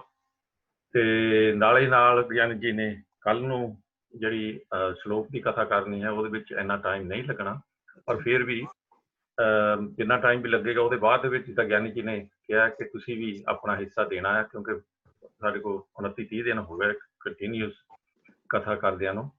ਤੇ ਆਪਾਂ ਸਾਰਿਆਂ ਨੇ ਸਰਵਣ ਤਾਂ ਕੀਤੀ, ਆਪਣੇ ਆਪਣੇ ਸੁਝਾਅ ਜ਼ਰੂਰ ਦੇਣੇ ਜੀ ਕੱਲ ਨੂੰ। ਇੱਦਾਂ ਨਾ ਹੋਵੇ ਕਿ ਕੱਲ ਨੂੰ ਕਲਾਸ ਘੱਟ ਹੋਵੇ ਕਿਉਂਕਿ ਅਸੀਂ ਆਉਣਾ ਹੀ ਨਹੀਂ, ਸਾਡੇ ਕੋਲ ਸੁਝਾਅ ਹੁਣ ਪੁੱਛਣ ਲੱਗ ਪਏ ਸਾਡੀ ਕਲਾਸ ਲੱਗ ਜਾਊਗੀ। ਇੱਦਾਂ ਨਹੀਂ, ਸਾਰਿਆਂ ਨੇ ਆਪਣੇ ਆਪਣੇ ਜਾਣੀ ਸੁਝਾਅ ਦੇਣੇ ਆ। ਤੇ ਦੂਸਰੀ ਗੱਲ ਇਹ ਹੈ ਕਿ ਕੱਲ ਤੋਂ ਬਾਅਦ ਜਿੱਦਾਂ ਗਿਆਨੀ ਜੀ ਨੇ ਕਿਹਾ ਹੈ ਕਿ ਅਗਲੀ ਜਿਹੜੀ ਆਪਾਂ ਕਥਾ ਸ਼ੁਰੂ ਕਰਨੀ ਹੈ ਉਹਦੇ ਬਾਰੇ ਤੁਸੀਂ ਆਪਣੇ ਸੁਝਾਅ ਅੱਜ ਵੀ ਦੇ ਸਕਦੇ, ਕੱਲ ਨੂੰ ਵੀ ਦੇ ਸਕਦੇ ਆ। ਤੇ ਉਹਦੇ ਵਿੱਚ ਸਾਨੂੰ ਕਾਫੀ ਸੁਝਾਅ ਆਏ ਹੋ ਜਿਹਦੇ ਵਿੱਚ ਅਸੀਂ ਕੋਸ਼ਿਸ਼ ਤਾਂ ਇਹ ਕਰਨੀ ਉਹਨਾਂ ਦੇ ਮੁਤਾਬਕ ਹੀ ਚੱਲਿਆ ਜਾਵੇ। ਤੇ ਉਹ ਸੁਝਾਅ ਸੀਗਾ ਜੀ ਆਨੰਦ ਸਾਹਿਬ ਦੀ ਕਥਾ, ਠੀਕ ਹੈ ਜੀ। ਤੇ ਜੇ ਕਿਸੇ ਹੋਰ ਵੀ ਜਿੱਦਾਂ ਸੁਝਾਅ ਹੋਏ ਕਿਸੇ ਹੋਰ ਕਥਾ ਬਾਰੇ ਜਾਂ ਕਿੱਦਾਂ, ਤਾਂ ਉਹਦੇ ਬਾਰੇ ਵੀ ਸੋਚਿਆ ਜਾ ਸਕਦਾ ਜੀ। ਪਰ ਮੈਜੋਰਿਟੀ ਇਸ ਵੇਲੇ ਜੋ ਸੁਣਨਾ ਚਾਹੁੰਦੀ ਆ ਉਹ ਹੈਗੀ ਆਨੰਦ ਸਾਹਿਬ ਦੀ ਕਥਾ। ਤੇ ਸ਼ਾਇਦ 1-2 ਦਿਨਾਂ ਦੇ ਵਿੱਚ ਵਿੱਚ ਅਸੀਂ ਉਹਦਾ ਮਤਲਬ ਸ਼ੁਰੂ ਕਰ ਦਈਏ ਜੀ। ਤੇ ਹੁਣ ਮੈਂ ਜਿੱਦਾਂ ਮੈਂ ਬੇਨਤੀ ਕਰ ਚੁੱਕਾ ਜੀ, ਤੇ ਤੁਸੀਂ ਅਨਮਿਊਟ ਹੋ ਜਾਓ। ਸਾਡੇ ਨਾਲ ਕੁਲਦੀਪ ਕੌਰ ਜੀ ਤੇ ਅਵਤਾਰ ਸਿੰਘ ਜੀ ਇਹ ਅਨਮਿਊਟ ਹੋਏ ਆ ਜੀ। ਤੇ ਮੈਂ ਪਹਿਲਾਂ ਅਵਤਾਰ ਸਿੰਘ ਬਡਵਾਲ ਜੀ ਨੂੰ ਕਹੂੰਗਾ ਕਿ ਤੁਸੀਂ ਆਪਣੇ ਸੁਝਾਅ ਦਿਓ, ਤੇ ਬਾਅਦ ਚ ਕੁਲਦੀਪ ਕੌਰ, ਤੇ ਉਹਦੇ ਬਾਅਦ ਦੇ ਵਿੱਚ ਜੇ ਕਿਸੇ ਹੋਰ ਨੇ ਕੁਝ ਪੁੱਛਣਾ ਹੋਵੇ ਉਹ ਵੀ ਹੋ ਜਾਣ। ਹਾਂਜੀ, ਅਵਤਾਰ ਸਿੰਘ ਜੀ। ਸਤਿ ਸ਼੍ਰੀ ਅਕਾਲ ਗਿਆਨੀ ਜੀ। ਸਤਿ ਸ੍ਰੀ ਅਕਾਲ ਜੀ। ਮੈਂ ਪੁੱਛਣਾ ਗਿਆਨੀ ਜੀ, ਜਿਸ ਵੇਲੇ ਅਰਦਾਸ ਕਰਦੇ ਹੋ ਕਹਿੰਦੇ ਲੋਕ ਪਰਲੋਕ ਚ, ਉਹ ਕੀ, ਉਹਦਾ ਕੀ ਮਤਲਬ ਹੋਇਆ? ਚੋਂ ਨਹੀਂ, ਮਤਲਬ ਬਾਣੀ ਚੋਂ ਨਹੀਂ, ਇੱਥੋਂ ਨਹੀਂ ਕੁਛ ਵੀ, ਅਰਦਾਸ ਦੀ ਮੈਂ ਗੱਲ ਕਰਦਾ। ਲੋਕ ਪਰਲੋਕ ਦਾ ਮਤਲਬ ਹੈਗਾ ਜੀ, ਲੋਕ ਦਾ ਮਤਲਬ ਜਿਹੜਾ ਟਾਈਮ ਚੱਲ ਰਿਹਾ। ਇੱਕ ਮੈਂ ਗਿਆਨੀ ਜੀ 1 ਸਕਿੰਟ ਮੈਂ ਬੇਨਤੀ ਸਾਰਿਆਂ ਨੂੰ ਕਰਦੇ ਹਾਂ ਜੀ, ਪਿੱਛੇ ਤੁਹਾਡੀ ਆਪਣਾ ਜਿਹੜਾ ਕਿਤੇ ਕਿਤੇ ਰੌਲਾ ਪੈਂਦਾ ਸੁਣਦਾ ਹੈ ਨਾ ਜੀ, ਉਹ ਤੁਸੀਂ ਕੁਆਇਟ ਹੋ ਜਾਓ। ਮੈਂ ਇੱਕ ਅਨਮਿਊਟ ਹੋਏ, ਮੈਂ ਉਹਨਾਂ ਨੂੰ ਮਿਊਟ ਕਰਨ ਲੱਗਾ ਜੀ, ਮੈਂ ਮੁੜ ਕੇ ਉਹਨਾਂ ਦੇ ਕੋਲ ਆਉਣਾ, ਉੱਥੋਂ ਜ਼ਿਆਦਾ ਰੌਲਾ ਪੈ ਰਿਹਾ, ਮੈਂ ਡਰਾਈਵ ਕਰ ਰਿਹਾ ਭੈਣ ਜੀ। ਤੇ ਹਾਂਜੀ, ਬਾਕੀਆਂ ਸਾਰਾ ਇਹ ਬੇਨਤੀ ਹੈ ਕਿ ਤੁਸੀਂ ਪਿੱਛੇ ਜਿਹੜੀ ਬੈਕਗਰਾਊਂਡ ਚ ਨੋਇਜ਼ ਹੈ ਨਾ ਉਹ ਪਲੀਜ਼ ਕੁਆਇਟ ਰੱਖਿਓ। Thank you. ਹਾਂਜੀ ਕਰੋ। ਹਾਂਜੀ, ਲੋਕ ਪਰਲੋਕ ਦਾ ਮਤਲਬ ਹੁੰਦਾ ਹੈ ਹਰ ਥਾਂ ਤੇ। ਲੋਕ ਦਾ ਮਤਲਬ ਇਹ ਜਿਹੜਾ ਟਾਈਮ ਚੱਲ ਰਿਹਾ ਹੈ, ਤੇ ਪਰਲੋਕ ਦਾ ਮਤਲਬ ਆਉਣ ਵਾਲਾ ਟਾਈਮ ਜਿਹੜਾ, ਯਾਨੀ ਹਰ ਥਾਂ ਦੇ ਉੱਤੇ। ਪਰਲੋਕ ਦਾ ਮਤਲਬ ਮਰਨ ਤੋਂ ਬਾਅਦ ਨਹੀਂ ਹੈ, ਲੋਕ ਪਰਲੋਕ ਦਾ ਮਤਲਬ ਹਰ ਥਾਂ ਤੇ। ਠੀਕ ਹੈ, ਠੀਕ ਹੈ। ਮੈਂ ਸੋਚਦਾ ਕਿ ਜਿੱਦਾਂ ਤੁਸੀਂ ਕਹਿੰਦੇ ਉੱਪਰ ਹੀ ਹੈ ਲੋਕ ਪਰਲੋਕ। ਨਹੀਂ ਜੀ, ਇਹ ਪਰਲੋਕ ਦੇਖੋ ਥਾਂ ਥਾਂ ਤੇ। ਇਹ ਦੇਖੋ ਲੋਕ ਸਾਡੇ, ਮੇਰੇ ਆਪਣਾ ਪਰਿਵਾਰ ਮੇਰਾ ਲੋਕ ਹੈ, ਤੇ ਤੁਸੀਂ ਮੇਰੇ ਵਾਸਤੇ ਪਰਲੋਕ, ਪਰਾਇਆ। ਸਾਡਾ ਆਪਣਾ ਜਿਹੜਾ ਦੇਸ਼ ਹੈ ਉਹ ਲੋਕ, ਦੂਜਾ ਦੇਸ਼ ਪਰਲੋਕ। ਲੋਕ ਪਰਲੋਕ ਦਾ ਮਤਲਬ ਹਰ ਥਾਂ ਤੇ, ਹਾਂ ਠੀਕ ਹੈ, ਹਰ ਠੀਕ ਸਮੇਂ ਹੈ, ਹਰ ਥਾਂ ਤੇ। ਠੀਕ ਹੈ ਜੀ, ਠੀਕ ਹੈ, ਸਹੀ ਹੈ। ਠੀਕ ਹੈ ਜੀ, ਥੈਂਕ ਯੂ ਜੀ। ਤੇ ਕੁਲਦੀਪ ਕੌਰ ਜੀ। ਹਾਂਜੀ ਗਿਆਨੀ ਜੀ, ਜਦੋਂ ਅਸੀਂ ਕਹਿੰਦੇ ਅਦਬ ਨਾਲ, ਇਹ ਅਸੀਂ ਸਤਿਕਾਰ ਨਾਲ ਕਹਿੰਦੇ ਆ ਨਾ? ਹਾਂਜੀ, ਅਦਬ ਦਾ ਮਤਲਬ ਸਤਿਕਾਰ। ਹਾਂਜੀ ਹਾਂ, ਤਾਂ ਠੀਕ ਹੈ। ਦੂਸਰਾ ਆਨੰਦ ਸਾਹਿਬ ਦੀ ਇਹਦੇ ਨਾਲ ਬਾਣੀ। ਅਦਬ ਦੇ 3 ਰੂਪ ਅਸੀਂ ਲੈ ਸਕਦੇ ਹਾਂ। ਸਾਡੇ 3 ਵਿਹਾਰ ਨੇ। ਇੱਕ ਤੇ ਸਾਡੇ ਤੋਂ ਏਜ ਵਿੱਚ ਵੱਡੇ ਨੇ, ਇੱਕ ਸਾਡੀ ਏਜ ਦੇ ਬਰਾਬਰ ਦੇ ਨੇ, ਇੱਕ ਸਾਡੇ ਤੋਂ ਛੋਟੇ ਨੇ ਏਜ ਵਿੱਚ। ਜਦੋਂ ਅਸੀਂ ਛੋਟਿਆਂ ਨਾਲ ਅਦਬ ਵਾਲਾ ਵਿਹਾਰ ਕਰਨੇ ਆ, ਉਹਨੂੰ ਅਸੀਂ ਕਹਿ ਦਿੰਦੇ ਹਾਂ ਸਨੇਹ। ਜੋ ਹਮ ਉਮਰ ਦੇ ਨਾਲ ਕਰਦੇ ਆ, ਉਹਨੂੰ ਅਸੀਂ ਕਹਿ ਦਿੰਦੇ ਹਾਂ ਪ੍ਰੇਮ ਜਾਂ ਪਿਆਰ। ਤੇ ਜੋ ਆਪਣੇ ਤੋਂ ਵੱਡੀ ਉਮਰ ਦੇ ਨਾਲ ਅਸੀਂ ਵਰਤਦੇ ਹਾਂ, ਉਹਨੂੰ ਕਹਿ ਦਿੰਦੇ ਹਾਂ ਸਤਿਕਾਰ। ਇਹ ਤਿੰਨੇ ਹੈ ਇੱਕੋ ਹੀ ਚੀਜ਼ ਨੇ, ਨਾਮ ਅਲੱਗ ਅਲੱਗ ਦੇ। ਧੰਨਵਾਦ। ਓਕੇ ਜੀ, ਧੰਨਵਾਦ। ਤੇ ਹੋਰ ਕਿਸੇ ਨੇ ਵੀ ਕੋਈ ਸਵਾਲ ਪੁੱਛਣਾ ਹੋਵੇ, ਪਲੀਜ਼ ਅਨਮਿਊਟ ਹੋ ਜਾਓ। ਮੈਂ ਭੈਣ ਪੁਨੀਤ ਕੌਰ ਨੂੰ ਬੇਨਤੀ ਕਰਨਾ ਚਾਹੁੰਦਾ ਕਿ ਉਹ ਪਲੀਜ਼ ਅਨਮਿਊਟ ਹੋ ਜਾਓ ਹੁਣ। ਤੇ ਤੁਸੀਂ ਪਹਿਲਾਂ ਅਨਮਿਊਟ ਸੀਗੇ ਤਾਂ ਕਰ ਲਓ ਗੱਲ। ਹਾਂਜੀ ਹਾਂਜੀ, ਵਾਹਿਗੁਰੂ ਜੀ ਕਾ ਖਾਲਸਾ, ਵਾਹਿਗੁਰੂ ਜੀ ਕੀ ਫਤਿਹ ਜੀ। ਵਾਹਿਗੁਰੂ ਜੀ ਕੀ ਫਤਿਹ ਭੈਣਾ। ਹਾਂਜੀ ਭਾਈ ਸਾਹਿਬ ਜੀ, ਮੈਂ ਇਹੀ ਕਹਿ ਰਹੀ ਸੀ, ਜਿਸ ਤਰ੍ਹਾਂ ਹੁਣੇ ਤੁਸੀਂ ਕਿਹਾ ਕਿ ਅਗਲੀ ਕਿਹੜੀ ਬਾਣੀ ਦਾ, ਮੇਰੇ ਖਿਆਲ ਵਿੱਚ ਅਗਰ ਤੇ ਕਾਮਨ ਕੰਸੈਂਸਸ ਬਣ ਜਾਂਦਾ ਹੈ ਕਿ ਆਨੰਦ ਸਾਹਿਬ ਦੀ ਬਾਣੀ ਦਾ ਕਰਨਾ ਹੈ, ਫਿਰ ਤੇ ਚਲੋ ਕੋਈ ਗੱਲ ਨਹੀਂ, ਇੱਕੋ ਸਾਡੇ ਵਾਸਤੇ ਸਾਰੀਆਂ ਉਹੀ ਹਨ। ਬਟ ਆਈ ਵੁੱਡ ਲਾਈਕ ਕਿ ਅਗਰ ਸੁਖਮਨੀ ਸਾਹਿਬ ਦਾ ਵੀ ਹੋਏ ਤੇ ਮਤਲਬ ਉਹ ਬਹੁਤ ਹੀ ਇੱਕ ਅੱਛਾ ਉਪਰਾਲਾ ਹੋਏਗਾ ਤੁਹਾਡੇ ਵੱਲੋਂ। ਹਾਂ ਭੈਣ, ਅਸੀਂ ਤੁਹਾਡੇ ਵਿਚਾਰ ਸੰਗਤ ਦੇ ਵਿੱਚ ਪਹੁੰਚ ਗਈ ਤੇ ਜਿਸ ਤਰ੍ਹਾਂ ਵੀ ਸੰਗਤ ਫੈਸਲਾ ਕਰਦੀ ਸਾਰੇ, ਤੇ ਜੇ ਆਨੰਦ ਸਾਹਿਬ ਦਾ ਪਹਿਲੋਂ ਹੁੰਦਾ ਤਾਂ ਆਨੰਦ ਸਾਹਿਬ ਵਿੱਚ ਵੀ ਨਾ ਬਹੁਤ ਕੁਝ ਨਵਾਂ ਸਿੱਖਣ ਨੂੰ ਮਿਲੇਗਾ ਆਪਾਂ ਨੂੰ। ਹਾਂਜੀ ਵੀਰ ਜੀ, ਇੱਕ ਸਬਜੈਕਟ ਹੋ ਜਾਣਾ ਆਪਣਾ ਆਨੰਦਮਈ ਜ਼ਿੰਦਗੀ, ਕਿ ਅਸੀਂ ਆਨੰਦ ਕਿਵੇਂ ਪਾ ਸਕਦੇ ਹਾਂ। ਉਹਦੇ ਵਿੱਚ ਵੀ ਕਾਫੀ ਕੁਝ। ਤੇ ਸੁਖਮਨੀ ਸਾਹਿਬ ਜਿਹੜਾ ਆਪਾਂ ਆਨੰਦ ਸਾਹਿਬ ਤੋਂ ਬਾਅਦ ਕਰ ਲਵਾਂਗੇ, ਜਿਸ ਤਰ੍ਹਾਂ ਵੀ ਸੰਗਤ ਫੈਸਲਾ ਕਰੋ। ਠੀਕ ਹੈ ਜੀ, ਠੀਕ ਹੈ ਜੀ, ਠੀਕ ਹੈ। ਤੁਹਾਡਾ ਵਿਚਾਰ ਪਹੁੰਚ ਗਿਆ ਸਾਰਿਆਂ ਨੂੰ। ਥੈਂਕ ਯੂ ਜੀ, ਥੈਂਕ ਯੂ ਸੋ ਮਚ। ਹੋਰ ਕੋਈ ਹੈ ਨਹੀਂ ਤਾਂ ਮੈਂ ਆਵਾਂ। ਧੰਨਵਾਦ। ਹਾਂਜੀ ਕੁਲਦੀਪ ਕੌਰ ਜੀ। ਗਿਆਨੀ ਜੀ, ਹਾਂਜੀ, ਆਪਾਂ ਕੱਲ ਨੂੰ ਇਹ ਜਦੋਂ ਸਮਾਪਤ ਹੋ ਜਾਏਗਾ, ਫਿਰ ਆਪਾਂ ਜੇ ਇੱਕ ਦਿਨ ਜਲਦੀ ਨਾਲ ਆਪਾਂ ਜਿਹੜੀ ਕੀ ਕਹਿੰਦੇ ਉਹਨੂੰ ਆਪਣੀ ਰਹਿਤ ਮਰਿਆਦਾ ਹੈ, ਹਾਂਜੀ, ਜੇ ਆਪਾਂ ਇੱਕ ਦਿਨ ਉਹ ਕਰ ਲਈਏ ਜਲਦੀ ਨਾਲ, ਤੁਸੀਂ ਜਰਾ ਪੜ੍ਹ ਕੇ ਸਾਨੂੰ ਦੱਸ ਦਿਓ ਕਿ ਕੀ ਮਰਿਆਦਾ ਸਾਡੀਆਂ ਹੋਣੀਆਂ ਚਾਹੀਦੀਆਂ, ਕੀ ਸਾਨੂੰ ਕਰਨੀਆਂ ਚਾਹੀਦੀਆਂ। ਹਾਂ ਭੈਣ, ਜਿਸ ਤਰ੍ਹਾਂ ਵੀ ਵੀਰ ਜੀ ਨੇ, ਭਾਈ ਤਰਲੋਚਨ ਸਿੰਘ ਜੀ ਨੇ ਵੀ ਸੁਣ ਲਿਆ, ਬਾਕੀ ਸਾਰੀ ਸੰਗਤ ਨੇ ਵੀ, ਤੇ ਜਿਸ ਤਰ੍ਹਾਂ ਤੁਸੀਂ ਸਾਰੇ ਫੈਸਲਾ ਕਰੋਗੇ। ਉਸ ਤੋਂ ਬਾਅਦ ਇੱਕ ਦਿਨ ਰਹਿਤ ਮਰਿਆਦਾ ਕਰਕੇ ਫਿਰ ਨਾਲ ਜੋ ਵੀ ਆਨੰਦ ਸਾਹਿਬ ਸ਼ੁਰੂ ਕਰ ਲਓ। ਹਾਂਜੀ, ਜੋ ਤੁਸੀਂ ਫੈਸਲਾ ਕਰੋ। ਵੀਰ ਜੀ, ਵੀਰ ਤਰਲੋਚਨ ਸਿੰਘ ਜੀ ਦੱਸੋ ਤੁਸੀਂ। ਹਾਂਜੀ, ਨਹੀਂ ਬਸ ਮੈਂ ਇਹਨਾਂ ਦੇ ਸੁਝਾਅ ਸੁਣ ਲਏ ਆ ਜੀ, ਤੇ ਪੁਨੀਤ ਕੌਰ ਭੈਣ ਦੇ ਵੀ ਸੁਝਾਅ ਸੁਣ ਲਏ ਆ, ਤੇ ਕੁਲਦੀਪ ਕੌਰ ਨੇ ਵੀ ਜੋ ਕੁਝ ਕਿਹਾ, ਅਸੀਂ ਇਹਦੇ ਬਾਰੇ ਦੇਖ ਲੈਂਦੇ। ਸਾਡੇ ਕੋਲ 1-2 ਦਿਨ ਹੈਗੇ ਆ, ਉਹਨਾਂ ਦੇ ਵਿੱਚ 1-2 ਟੌਪਿਕ ਜਿਹੜੇ ਆਪਾਂ ਰੱਖੇ ਹੋ ਆ, ਉਹਦੇ ਮੁਤਾਬਕ ਕਰਕੇ ਤੇ ਆਪਾਂ ਇਹਨੂੰ ਵੀ ਕੰਸੀਡਰ ਕਰ ਲਵਾਂਗੇ ਜੀ।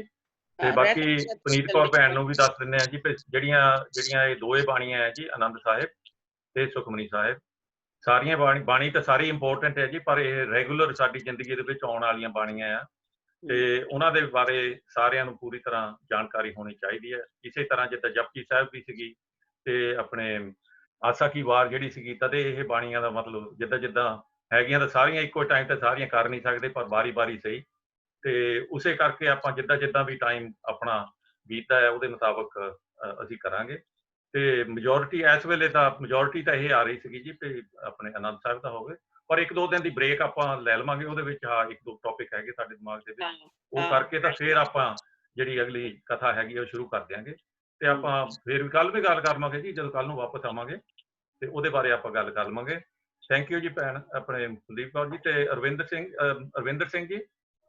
ਹਾਂਜੀ ਭਾਜੀ, ਮੈਂ ਸਿਰਫ ਸੁਜੈਸ਼ਨ ਹੀ ਦੇਣੀ ਸੀ ਕਿ ਰਹਿ ਰਾਸ ਦੀ ਅਗਰ ਉਹ ਵੀ ਜੇ ਹੋ ਸਕੇ ਤਾਂ ਕਿਸੇ ਵੇਲੇ